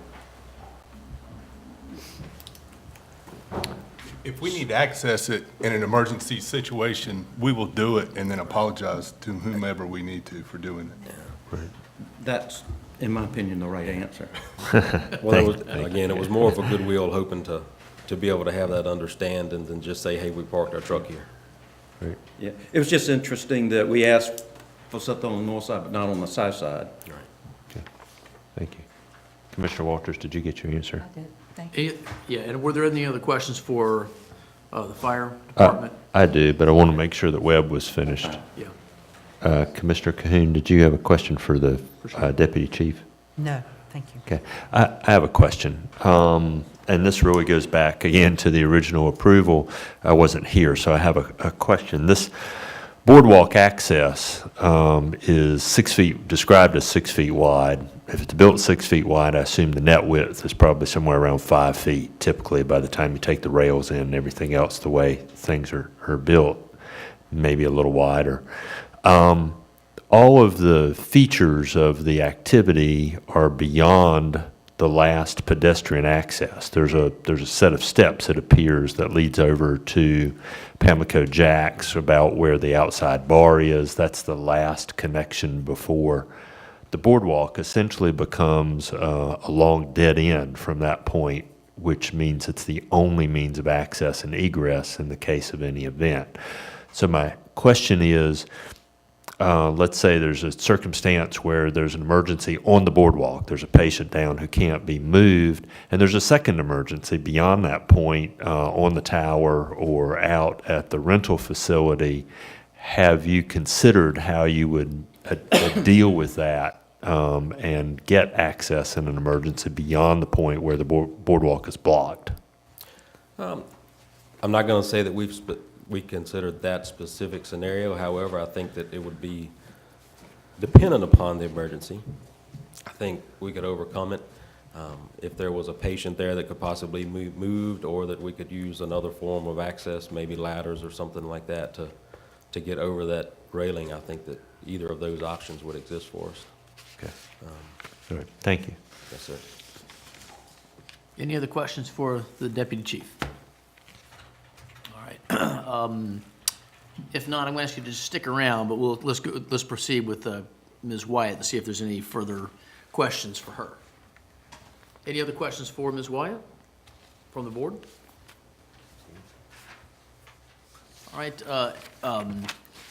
Mr. Carey, do you have any questions for Ms. Wyatt? Or do you have any questions for the deputy chief? Okay, very good. Anything else, Kelly? No, sir. That's all I have. Anything else from staff at this time? All right, thank you very much. All right, so at this time, the applicant may produce or present its evidence to the board. Can I talk? You mind? I made 11:30 appointment. I didn't know it was going to carry on this long. I'll just say a couple things. Yes, he was sworn. He was sworn. You did take the oath. I saw that. I know the procedure well. Thank you. He did. Is it the board's pleasure to hear from Mr. Kelly at this point for any questions or comments? Yeah, he can, if the applicant wants to present his information, he should. I just apologize. I had an 11:30 appointment, and I didn't know this was going to, didn't read this busy, but I wouldn't have made it. My name is Michael Kelly. I am the sole owner of the adjacent property. So if you have a question, I'll be able to answer it, okay? I am also the co-owner of the walkway, and I want you to make sure that everybody understands that. When we did the walkway, we presented to the town, put the walkway on their north property line and my south property line, so that we could use it, co-use it, and not have to put a second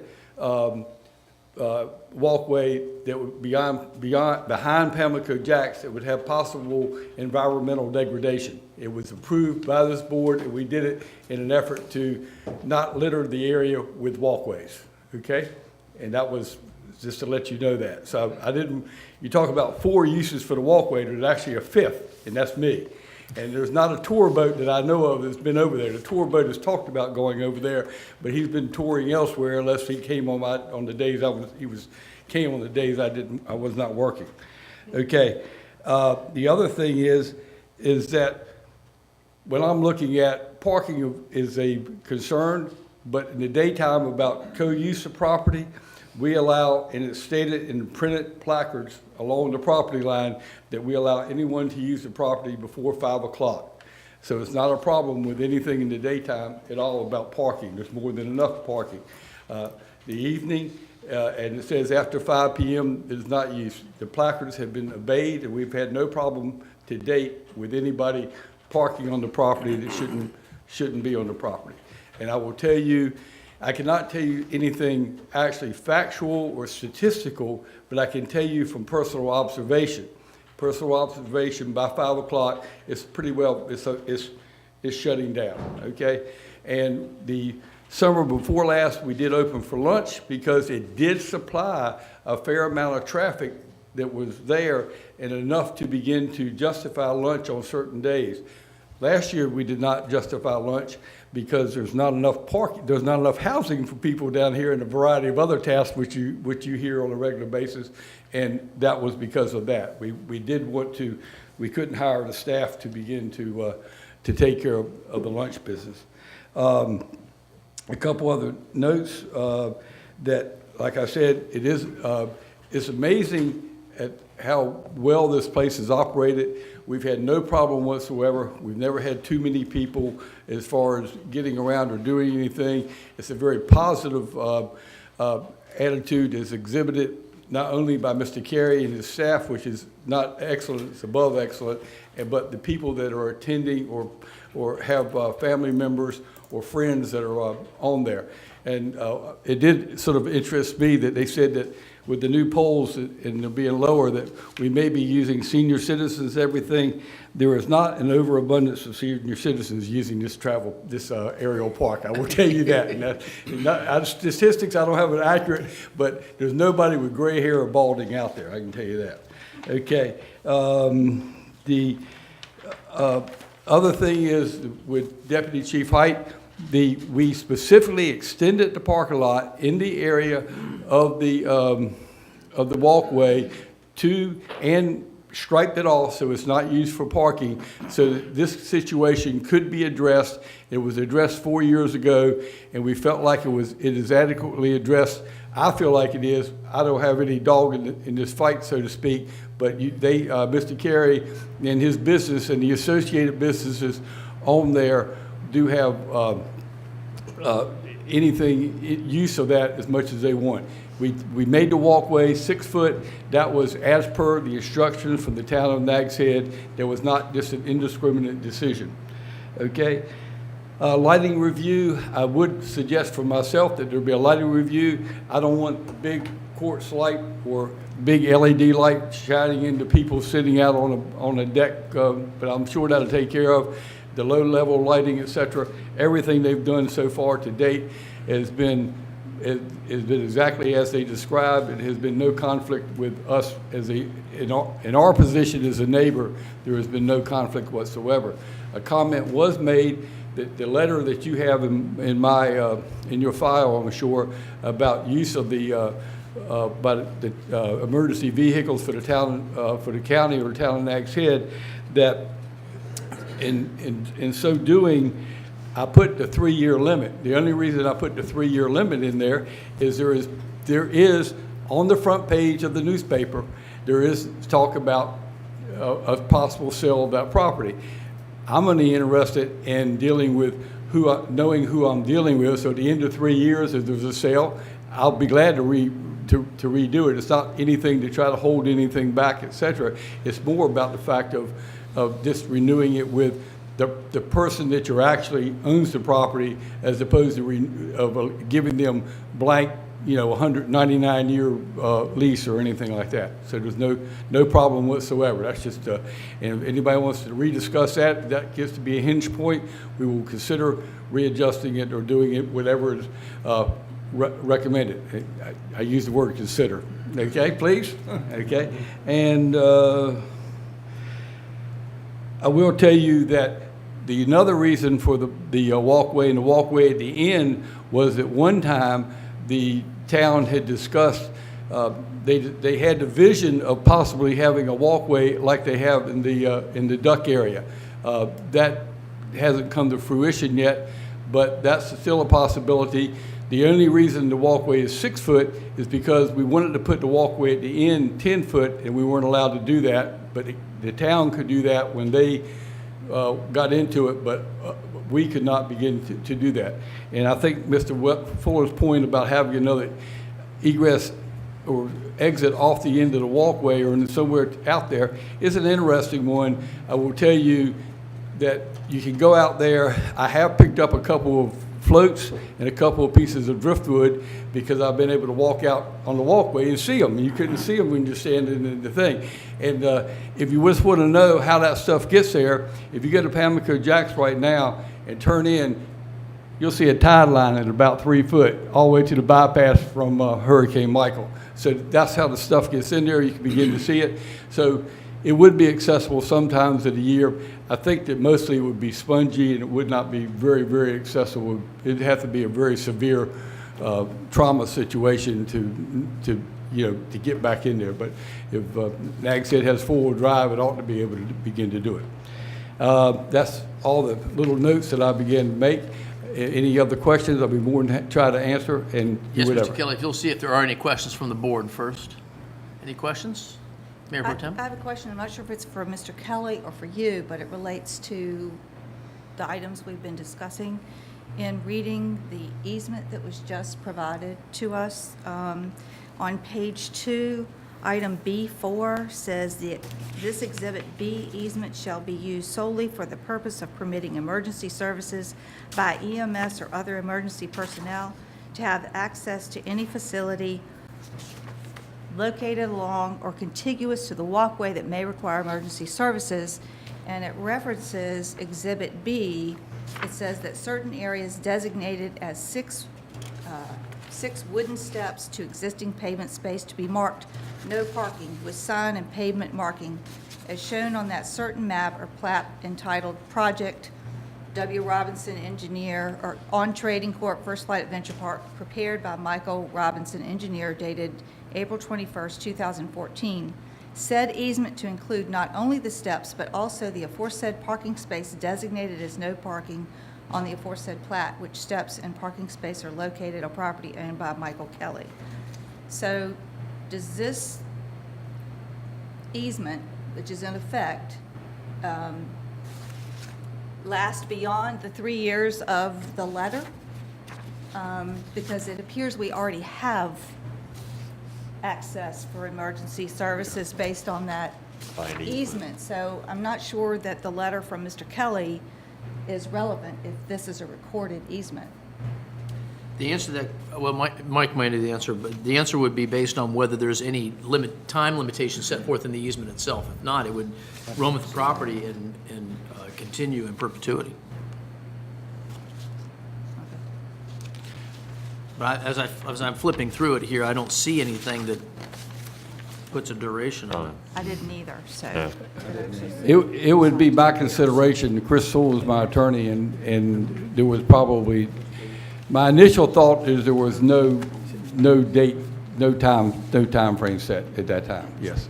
So I would be more than happy to have that explored and begin to, bring that back to you or bring it back to Mr. Carey, no problem. I did not see a time limit in the I easement. don't see anything. I'm sure that we didn't. I'm not that kind of person. I guess the point is, we have access. I didn't grow up in Virginia Beach. We have access via this easement, so no additional information is actually needed. I think that's correct. I mean, my opinion, that would be correct, yes. Yeah, I don't see a time limit on there.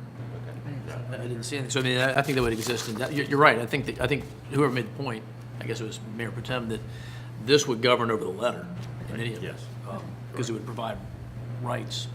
Oh, thanks for Other pointing that questions? out. No problem. I didn't go back to, when I was asked, I didn't go back to look at everything and get the attorney, so.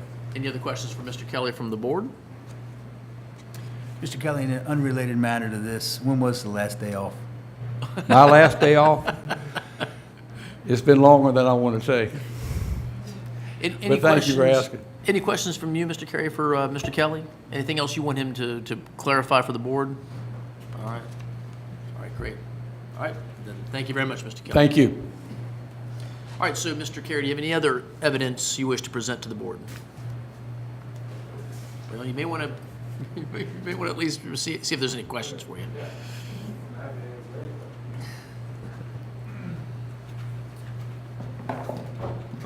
Two things that I did hear Ms. Wyatt say that may be slightly not correct were there are 48 elements, not 80, on the First Flight Adventure Park currently. And the poles that we would be setting for the new obstacles would be at the most 25 feet, not 14. And they all are within, like she said, the footprint of the existing park. No guide wire, no wires or anything will be outside of the ones that are there now, so all setbacks will be abided by. In our 30-minute intervals that we do a reservation system with, that's definitely not flexible. We stick to on the hour and every half hour. So there's no flexibility in that. Basically, our 15 people maximum is because of the inside where we suit people up. We have one guide basically who stays with the group, they suit them up, and then they do a short ground school to kind of get them familiar with what's going to happen out there and the rules that we have set up. And so, once you start to get beyond that 15 mark, our customer service starts to fall. And we are a full-on customer service industry. I mean, that's basically, everything goes on reviews these days. So we want to make sure that we're getting all 5-star reviews and that our customers are having a safe, fun time out there when they spend with us. The expansion part of the park would be mainly for kids, is what we're looking at. As you know, everybody who comes down here is mainly families. So we don't see, if a car load is coming in, they're going to take up one parking spot, and if they have 4 or 5 6-year-olds, however many, that's not going to necessitate another parking spot. So we don't think that having this expansion will really bring a big influx of cars. We haven't noticed ever, we've had days where we've been fully booked, 15 spots for the entire day, all full. And parking has never been an issue. We've have noticed, we do have people coming up in bikes, so for some reason it just hasn't been on my agenda to have bikes, a place to put bikes. Most people just put them in the yard or lock them up on the deck or to a post somewhere. So that would be a service that I would willingly provide in order to get those 2 additional spaces. And as far as the lighting goes, we're really, in the last few years, the last few summers, we've had really hot summers. It's been a lot of days where it blows southwest, which makes us really nice beach day. So we've been competing with the beach more head-to-head, and during the middle of the day, haven't seen as many guests come out. They come more towards the beginning and towards the end. So we feel that it's because of the heat, and everybody wants to be close to the ocean in order to cool off. So by providing, it would be 5 more slots that we could fill throughout the day. Not a huge amount, but enough that we think that we could get a few more people to come that used to come in the middle of the day to come more towards the night when they're not on the beach and it's much cooler outside. Also, it will offer a new experience for people who've already been to the park. A lot of people come every year. And so for them to be able to come out there and do it with just a headlamp and a few spotlights on the tower that show the platforms where you zip in at the end of doing the obstacles, we think it will offer a really cool experience for them. So we're hoping to get more return customers because of doing that. And I just wanted to say that should have never got that letter from Mike Kelly. I know it caused a lot of commotion, and it really wasn't needed. We were just trying to do right by our neighbor and include him in the conversation. And if you've ever been out on that site and you did want to access it from the south side, all the water runoff from the event site goes down in a ditch that on that side of the park, and that south side almost always has at least a foot of water. So if they had to access it from the south side, you know, they're gonna get their feet wet when they could go on the other side, use stairs, go up on the walkway and get right to the park on the walkways that are provided. So, you know, we just didn't see that as something that needed to be addressed, but I guess should have been. So sorry about that. All right, so thank you, Mr. Carey. Are there any questions for Mr. Carey? Mr. Fuller? Are you comfortable making the parking narrative that you submitted part of the approval process? Which is, that says that we only do 15 people every half hour? Well, I mean, it's a lot longer than that. It's 2 paragraphs. Yeah, I mean, it's basically what, you know, it's how we operate, and we don't plan on changing that. That gives me the opportunity, the only opportunity to say we can eliminate 1 space. Right. If you say you're comfortable with that, then I'm comfortable with eliminating a space, because that's a specific criteria that would allow me to, in my mind, do what needs to be done. I apologize, can I interject quickly?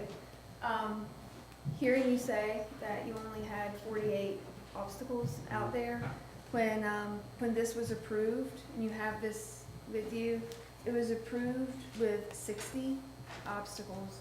Parking was provided for 60 obstacles. So if he only has 48 obstacles, then parking is compliant without the need for any type of reduction or modification. I apologize. Okay. So now what are we doing? Make a motion to approve. Still in the evidentiary presentation. Yeah. I do have a follow-up to Mr. Fuller's question, though, just since we have this in the record here. Mr. Carey, the memo that the Commissioner Fuller was asking you about, the two paragraph memo, I take it, though, that you're telling us that is a true and accurate statement. Is that correct? Yes. Okay, thank you. Any other questions for Mr. Carey? Nothing further. Okay, any further evidence, Mr. Carey, that you wish to present? No, sir. All right, does the board wish to receive any other evidence regarding this proposed application and proposed amendment before you begin your deliberations? Any burning questions you need to have answered? Mayor Pro I Tem. just have one. And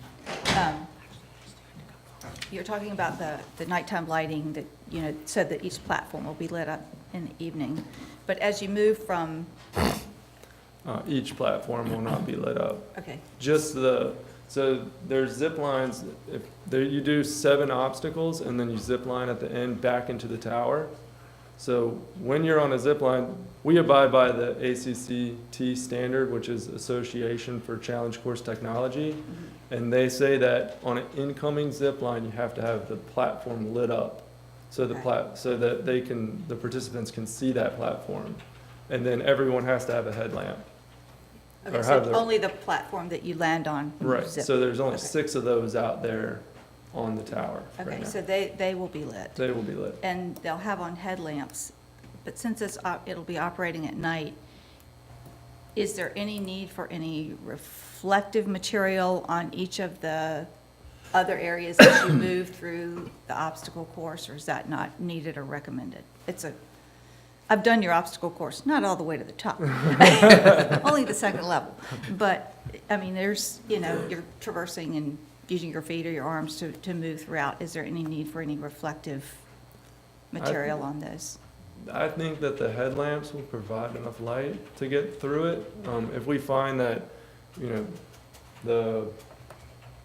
one of the obstacles, the catwalk, needs to have reflective material, or, one of the harder obstacles at the top because there's a rope or something that you need to see that needs to be really obvious, then, we're gonna do this thing really slowly.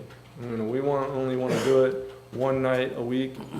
We're not even going to put the lights out there until June potentially, and it's mainly for July and August, and it would only maybe be for Wednesday and Thursday night. We're not looking to jump into this thing, really fast without. So there's no industry standard requiring anything like that? Not for any of that, just for the platform coming in on the zip line. Okay, thank you. Any other questions for Mr. Carey? All right, and again, anything further, Mr. Carey? No, sir, thank you. All right, Thanks for thank you hearing very my much. case. All right, well, unless the applicant has any further evidence, at this time, we will conclude the evidentiary presentation, and the board may begin its deliberations on this application. And again, I'll just remind the board that in order to approve this, there are certain findings that need to be made, and those are listed at the end of the staff report. And in addition to that, the board may also impose reasonable conditions that are reasonably related to the requirements of the applicable ordinance. Okay. Thank you. Since we've been through quite a process, let's see if we can get a motion and a second, and then any additional discussion that's necessary. So a motion would be in order. So are we discussing the And- lights and- in between that? We can't, if you'd prefer, we'll have the discussion first. Let's do that. Okay. Questions? Comments? Discussion from anybody before we do a motion? On what? Anything else? Is there any additional discussion required on this item? I don't see any. Motion. Yes, a motion? I make a motion that we approve the conditional use site plan amendment as presented with the following findings of fact. The applicant has met the requirements of Town and Nags Head zoning ordinance, subdivision ordinance, and all other applicable ordinances. The use will not materially endanger the public health and safety if located where the proposed and developed according to the plan is submitted. The use as proposed will not overburden the firefighting capabilities and municipal water supply capability of the town. And further, that the letter is presented as part of the motion. Okay. All right, we have a motion. Is there a second? Second. Have a motion and a second. All those in favor signify by saying aye. Aye. Opposed? Thank you very much. And I've done the obstacle course too, so Mike's observation about bald heads and gray hair was not correct. That's because you're wearing a helmet. Oh, maybe. He couldn't see.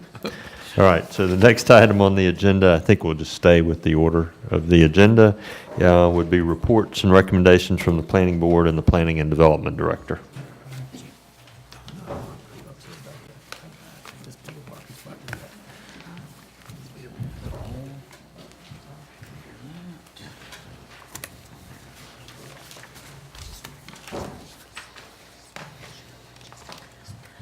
Good morning, Mayor and Commissioners.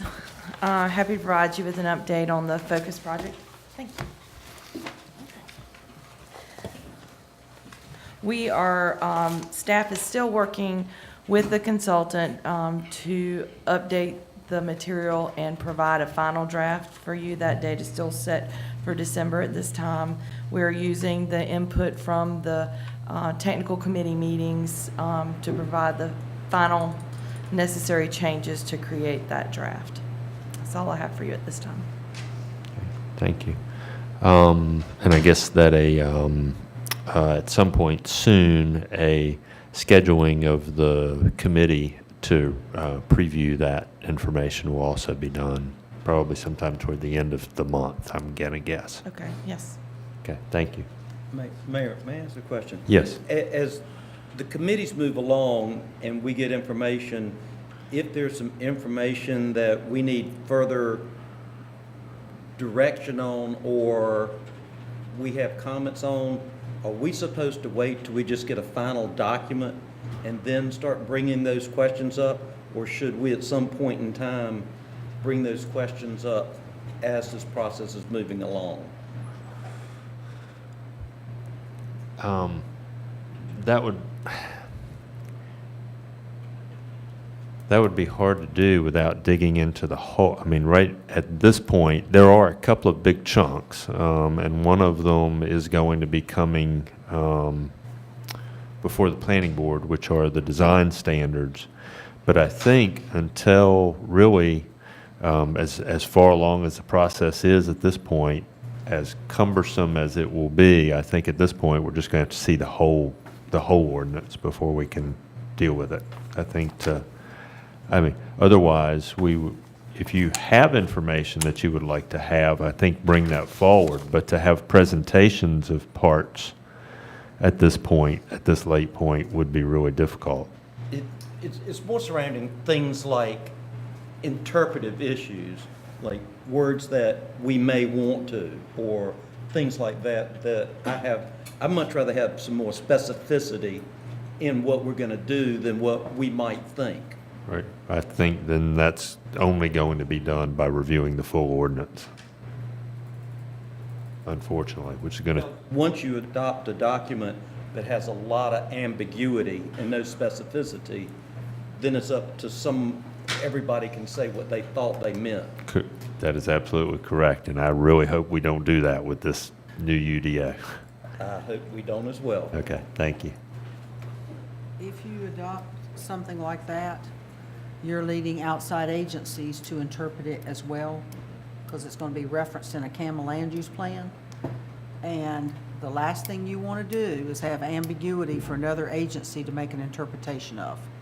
So I have to agree with Webb on this one. The less ambiguity you have, the better off you are. Because we've been through this, forgive me, in the past of putting something down and having to go back and get a land use plan amendment to get rid of it. And we don't want to do that. So ambiguity is dangerous. It's the shoulds and the mays and things like that That's that I right. have a real concern. That is correct. Thank you. Concern noted. I'll be looking for those when I review it too. All right, thank you, Holly. Then stormwater projects.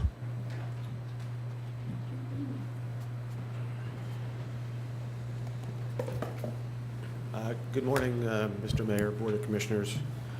Just wanted to go ahead and give the board a quick update of where we are in the planning process for the 3 construction projects, one for Gallery Row, one for the Nags Head Acres and Vista Colony subdivision, and lastly, here in the village of Nags Head between Mall Drive and Epstein Street. So what I have done is provided a timeline. This is taken from the timeline that was previously presented to the board back in early September for the 3 project areas. I tried to go ahead and put this in a more user-friendly format for you. And so this is where we are today. The work that has been completed here recently for this fiscal year has consisted of surveying, interagency coordination, utility locates, as well as design development. We are far along in the process for design development, upwards of 80% for project area number 1, 40% for project area number 2, and 60% for project area number 3. Our plan in moving forward is to finalize the construction documents so we can put this out to bid at the end of this month. And to be in receipt of bids before Christmas. And tracking from there, we will have the board consideration at the January meeting for LGC approval for the financing arm of it in February for a potential commencement of construction in mid-February as shown right here. On a parallel path, we have the remaining 9 projects that we are currently proceeding with some preliminary concepts for. And that work will be introduced to the board at the March CIP workshop. So there's been a lot of work that has been happening within the background in order to get the first 3 projects under construction, as well as the development and assessments of the preliminary concepts for the remaining 10 projects that we have in our 13 project listing. Just for a quick overview right here, to summarize, we have the top 3 projects that are highlighted in yellow here, consisting of Gallery Row. There at the inlet end of the Ocean Outfall, the Nags Head Acre subdivision in connection with the northeast corner of Vista Colony subdivision, and the village at Nags Head here within the South Virginia Dare Trail corridor. The remaining projects consist of Wrightsville Avenue, and the Northridge subdivision, Old Nags Head Place, Southridge subdivision, Soundside Road, Carolinian Circle, Nags Head Pond, and so on and so on. And so I'll be glad to entertain any questions that you may have regarding this progress. Last week, there was a test well running in the neighborhood just around the corner from me. And I understand that there are some ammonia testing standards. And can you speak to that just real briefly in terms of some of the environmental considerations in that project? Yes, sir. So project area number 2 in the Nags Head Acre subdivision is, the proposal is for a groundwater lowering system. And we had a meeting with the folks from NCDEQ to talk about the preliminary planning for that system, and then what they would require on their end as far as permitting. What they asked of us was to go ahead and get some background conditions of the groundwater conditions so they can use that as a point of comparison whenever we submit for a variance for this particular project. This follows a similar path that we had for the Vista Colony subdivision that took place back in 2012. A new standard that recently emerged is that for ammonia nitrogen, and they have new limits for groundwater testing for that, and that is 1.5 milligrams per liter. By going ahead and getting the background sampling, that will help determine a benchmark for that future testing that will be required as part of implementation of this project. Okay, thank you. Any other questions? Commissioner Sears? No. Commissioner Cahoon? Commissioner Walters? Commissioner Fuller? Okay, great. Thank you very much. All right, thank you. The next item on our agenda would be old business items tabled from the previous meeting, and this is the regulation of tents, umbrellas, and cabanas on the beach. It has been suggested, I'm sorry, go ahead, Andy. Well, before we go into that, we heard a lot of public comment earlier. It has been suggested perhaps that it would be useful to have a committee gather within the next 30 days and to bring that item back to the next Board of Commissioners meeting, wherein 2 board members would be appointed to this committee to work with representatives of the industry and to hear again any of those concerns to determine whether, if any changes in the proposed ordinance are necessary, and to hopefully bring that back to us, having fully aired all of the issues 30 days from now. So I would ask the pleasure of the board in that regard, whether that's an acceptable idea, and if so, then we would appoint members of the committee and direct them to bring that back to us in 30 days or at our December meeting. Agreed. Okay. All right. If we do I think we need to give the committee a little bit of direction, Okay. unless you don't want to give them, unless you just want them to be free-ranging. No, I don't. The board has expressed its interest in what it would like to do with the ordinance. I think fairly clearly, and I think that my only thinking about what the committee might do is explore any potential unintended consequences of that ordinance and whether any of those are valid for consideration of modifying what was proposed. Is that a reasonable charge? Okay. Mr. Sears and Mr. Fuller, would you be willing to serve on such a committee? I would, yes. Okay. And the charge is to bring it back at our December meeting. That's correct. Okay. So a motion would be in order. I believe that motion would be to appoint the committee with the charge to be to explore the proposed ordinance, to investigate any potential unintended consequences, and to bring this back for our December meeting for action. All right, a motion would be in order. Motion as stated. Okay, Second. I have a motion and a second. Any further discussion? All those in favor signify by saying aye. Aye. Oh. Opposed? Okay, yes. I was just going to say, I think this really is the best way to move forward. I know staff has had some conversations with operators in the area, and we certainly want to be business-friendly. That's part of our goal. And I know that in the past, previous boards, when there was jet ski conflict comes to mind, it really worked well to have everyone work together and compromise to do what was in the best interest of all to find a resolution, and I feel sure this will have the same result. So. Great. Thank you very much. And may I further suggest that Commissioner Sears chair that group? Sure. Yes, thank you. Sounds like it's done. Very good.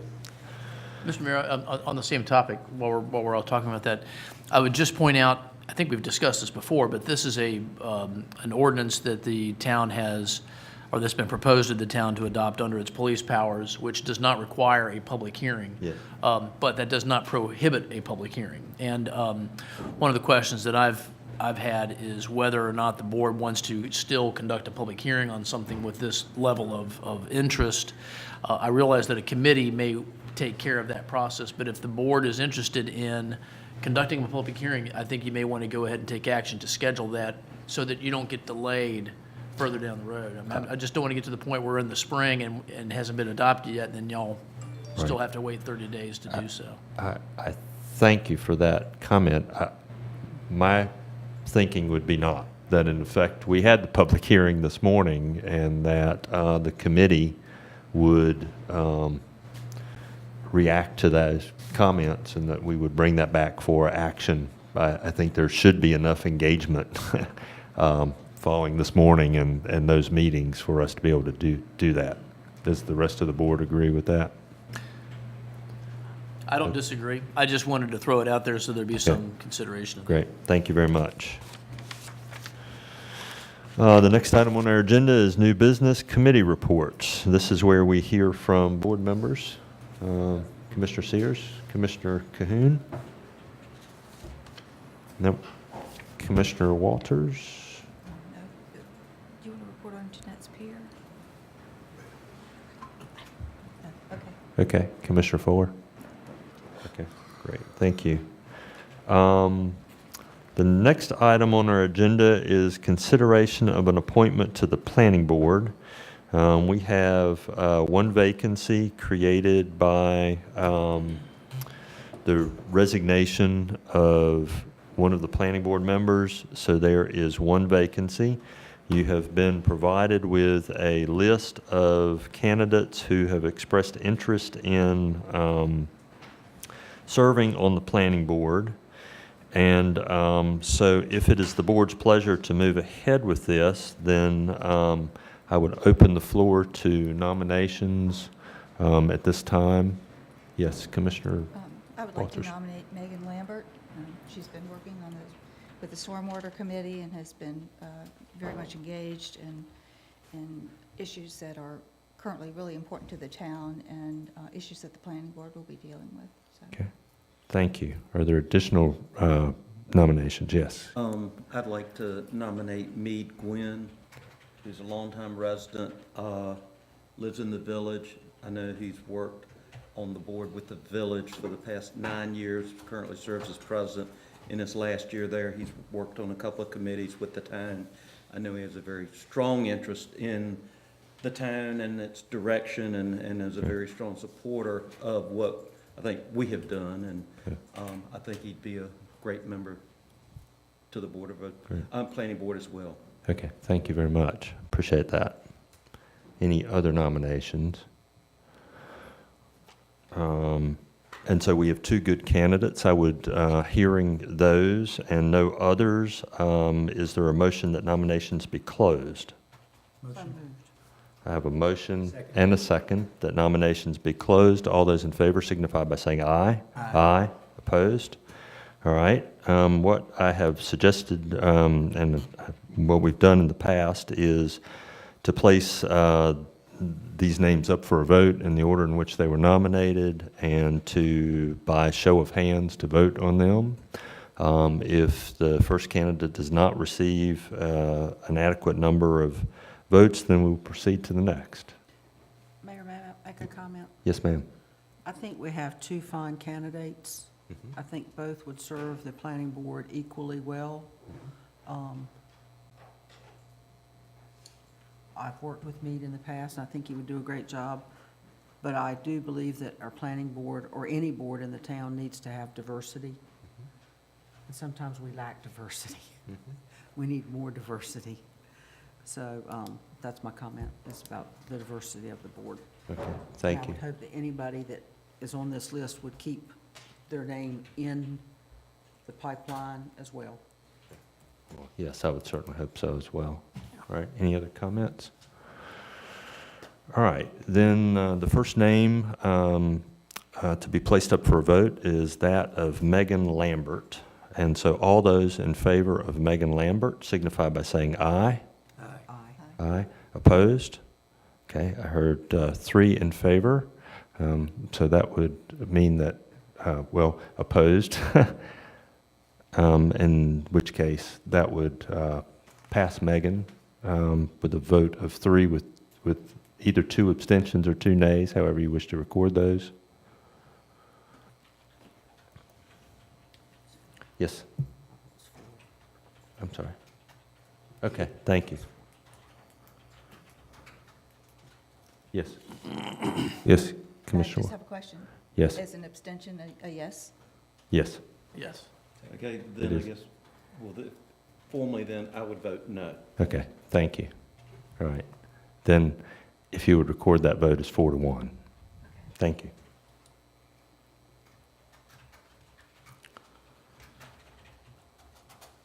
And Webb, if you would express our appreciation to Meade for his continued interest in this, ask that he please continue to be interested in this And position. I'm sorry to be put in a position of voting no. I'd rather have just abstained. But if I understand the procedures that was explained by the Mayor Pro Tem, I had to make the decision. Yes, So- thank you. And I think Megan will make a wonderful board member. And it's a hard choice between the people. well, It's nothing against anybody. It's just that you have to go with one or the other. I understand that, and we are, I know that the town at times have struggled to have board members that we could appoint to various committees, and while it's difficult to have to choose between 2, it is very fortunate that we had 2 that we could choose between this morning, among others on the list as well. And so I thank you for that. Next item on the agenda would be review of request for proposal for town recycling bids. Andy?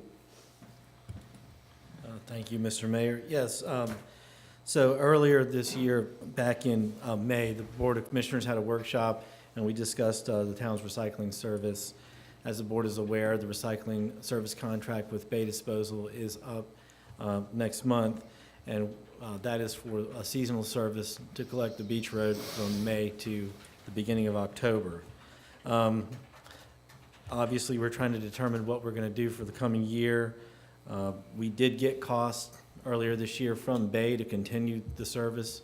Our existing contract allows us to continue service with them for 3 years. Based on the costs they provided and our preferred schedule that we would like to explore, the board decided to go ahead and put this service out to bid. So that is what we're in the process of trying to do. We've put together an RFP to put it out to bid. That's included in your packet. Our preferred schedule for the RFP would be to collect the Beach Road trash and recycling in the summertime on Mondays and Fridays, doing the service on the same day. And then the west side schedule would be doing trash and recycling on the same day on Tuesday. Currently, we do the service on Tuesday and Wednesday, but for the purposes of bidding, we felt like if we were going to use a contractor and we were able to do that, then it would make most sense to collect all routes with trash and recycling on the same day. It's less confusion and less disruption for residents. You know, there's a lot of changes occurring right now in the recycling industry. Right now, we're not paying any fee for the collection of tonnage. I think they've indicated that they're going to start charging us $10 a ton to collect the recycling tonnage. We do know that other communities are facing fairly high costs with the collection of tonnage because of the changes to the market. So it's something we're paying close attention to. And in this bid, we did ask them to provide a cost for taking the tonnage as part of their bid. And we do have an idea of how much tonnage that we're recycling, and so we could estimate what that cost would be. The other thing we've asked the contractors, the bidders, to do is provide another cost based on a schedule that suits them the best.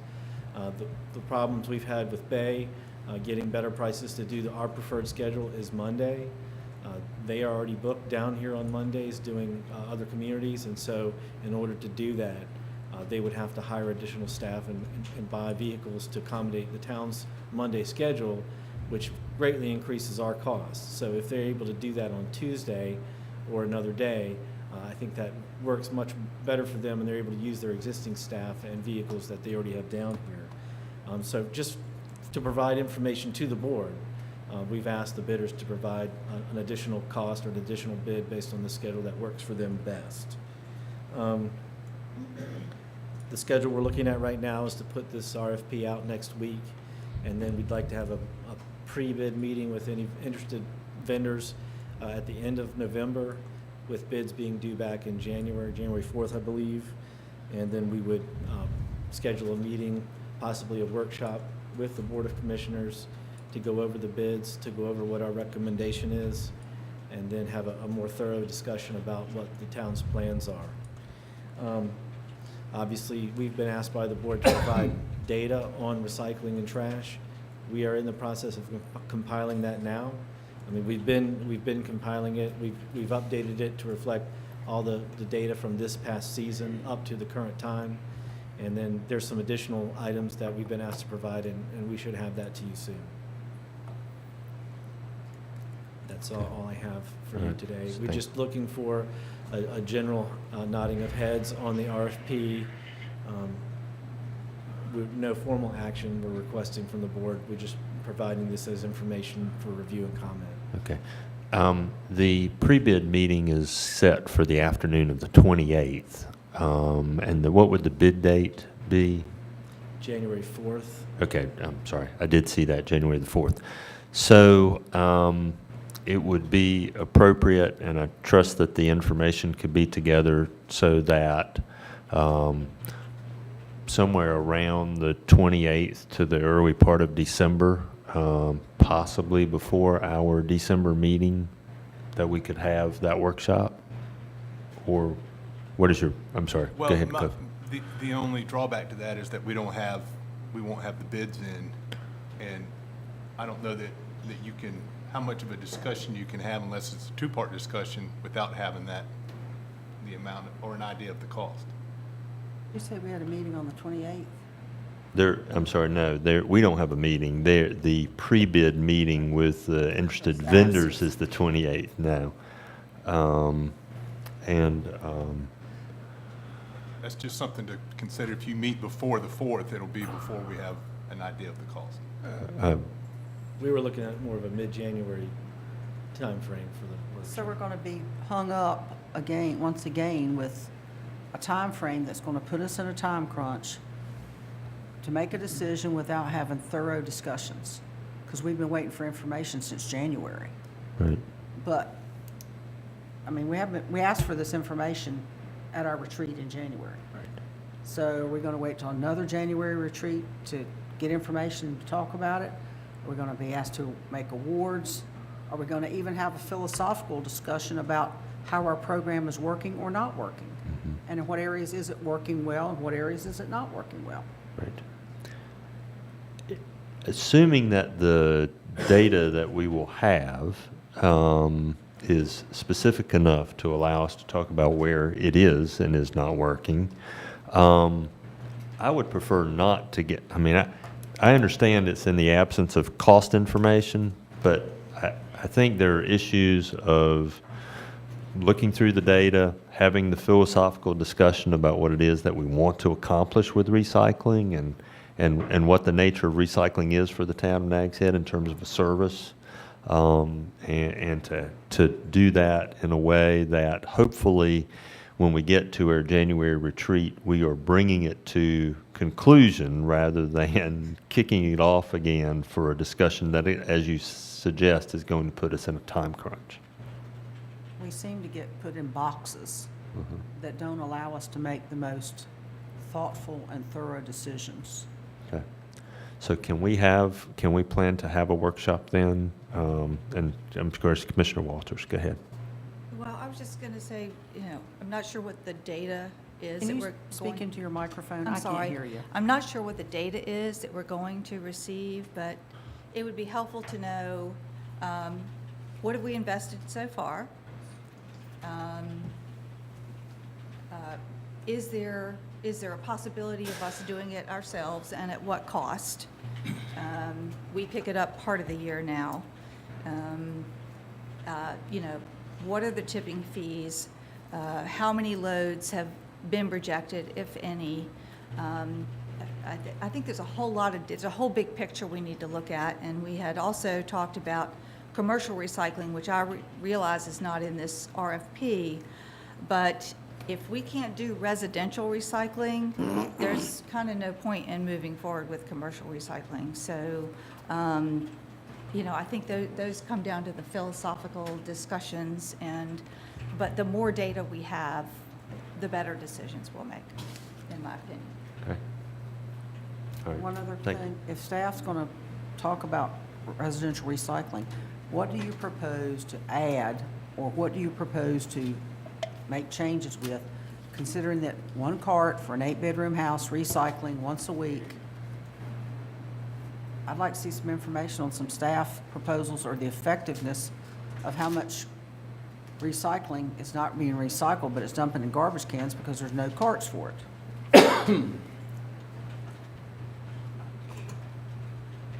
That's part of the philosophical discussion that we as a Right. board need to have as well, Yes. which we keep kicking down the road as far as for however long we've had recycling. Right. So, a workshop date.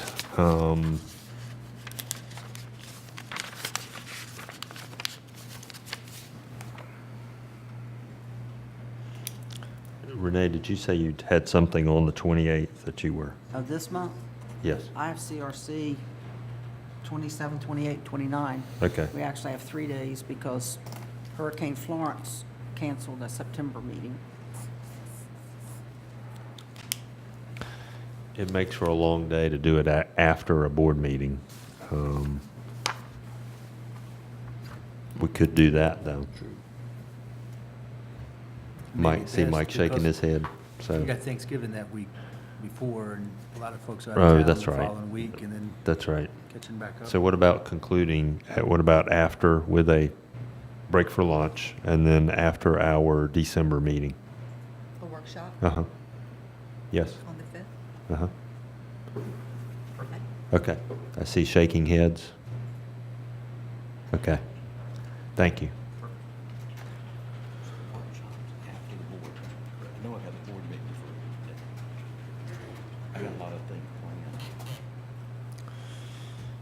The next item on our agenda is designation of a voting delegate and backup for the Advocacy Goals Conference. Cliff and I have this on our calendar. I nominate the mayor as the voting delegate and the manager as the alternative. Okay, thank you. I have a motion and a second. Second. All right, a second. That's practically a vote. So all those in favor signify by saying aye. Aye. Opposed? Thank you. Next item would be items referred to and presentations from the town attorney. Mr. Leidy? I have nothing to present at this time, Mr. Mayor. Okay, thank you. Mr. Town Manager, may I ask, since it's not time sensitive, I realize they're waiting. Could we defer this presentation on the crisis track to the next meeting? Yes, sir. Okay, thank you. Does the board have any objection to that? No objection. Okay, thank you very much. And thank you, thank you for waiting. I apologize for keeping you around when you could have been otherwise at work. Just prevented about 25 NOVs from being issued. So the Okay, businesses that's are good. happy. Good. Back to it. Thank you. Next item on the agenda is Commissioner Cahoon, a letter of support regarding the Army Corps of Engineers. And it should say general permit application versus major application. Ah, okay. Marsh seals are more environmentally friendly than bulkheads, and it has taken 10 years of CRC asking the Army Corps, and they finally are advertising, put it out in their register to have a general permit to do marsh seals, which could only benefit us as we talk about oyster reefs and so forth. And I would ask the town write a letter of support to the Army Corps of Engineers, encouraging the general permit, which does not require as long a review. It's less costly to an applicant because marsh seals are more expensive than bulkheads, but they're, in the long run, they're better for us. Yes, they are. So I would ask the town to endorse the general permit process that the Army Corps is proposing. Great. Thank you. We should do that. Any other commissioners have comment on that? I agree. We will send the letter then. We will make that so. Thank you. Do you want a motion? Yeah, let's do it since I we. move we do it. Okay, thank you. Second. Motion and a second that we send the letter of support. All those in favor signify by saying aye. Aye. Opposed? Thank you very much. Next item on our agenda are a request for closed sessions. Can this motion be made as one, as long as each of the requirements is cited, as each of the? Yes, yes, it can, Mr. Mayor. All right, thank you. Then a motion would be in order for closed session. And if I may, Mr. Mayor, if I may suggest a motion on this, because I think there's an additional ground. I request that someone make a motion to enter closed session pursuant to General Statute 143-318.11A, to consider the grant of an award or honorarium, specifically the 2018 Earl Murray Jr. Employee of the Year Award. Also, to confer with the town attorney regarding a matter within the attorney-client privilege and to preserve that privilege pursuant to General Statute 143-318.11 A3, and to consider the town's potential acquisition of property located at 2620 South Bridge Lane in accordance with GS 143-318.11 A5. I would make that motion. Okay, thank you. Is there a second? Second. All right, we have a motion and a second. All those in favor signify by saying aye. Aye. Aye. Opposed? All right, the board will be in closed session. Thank you.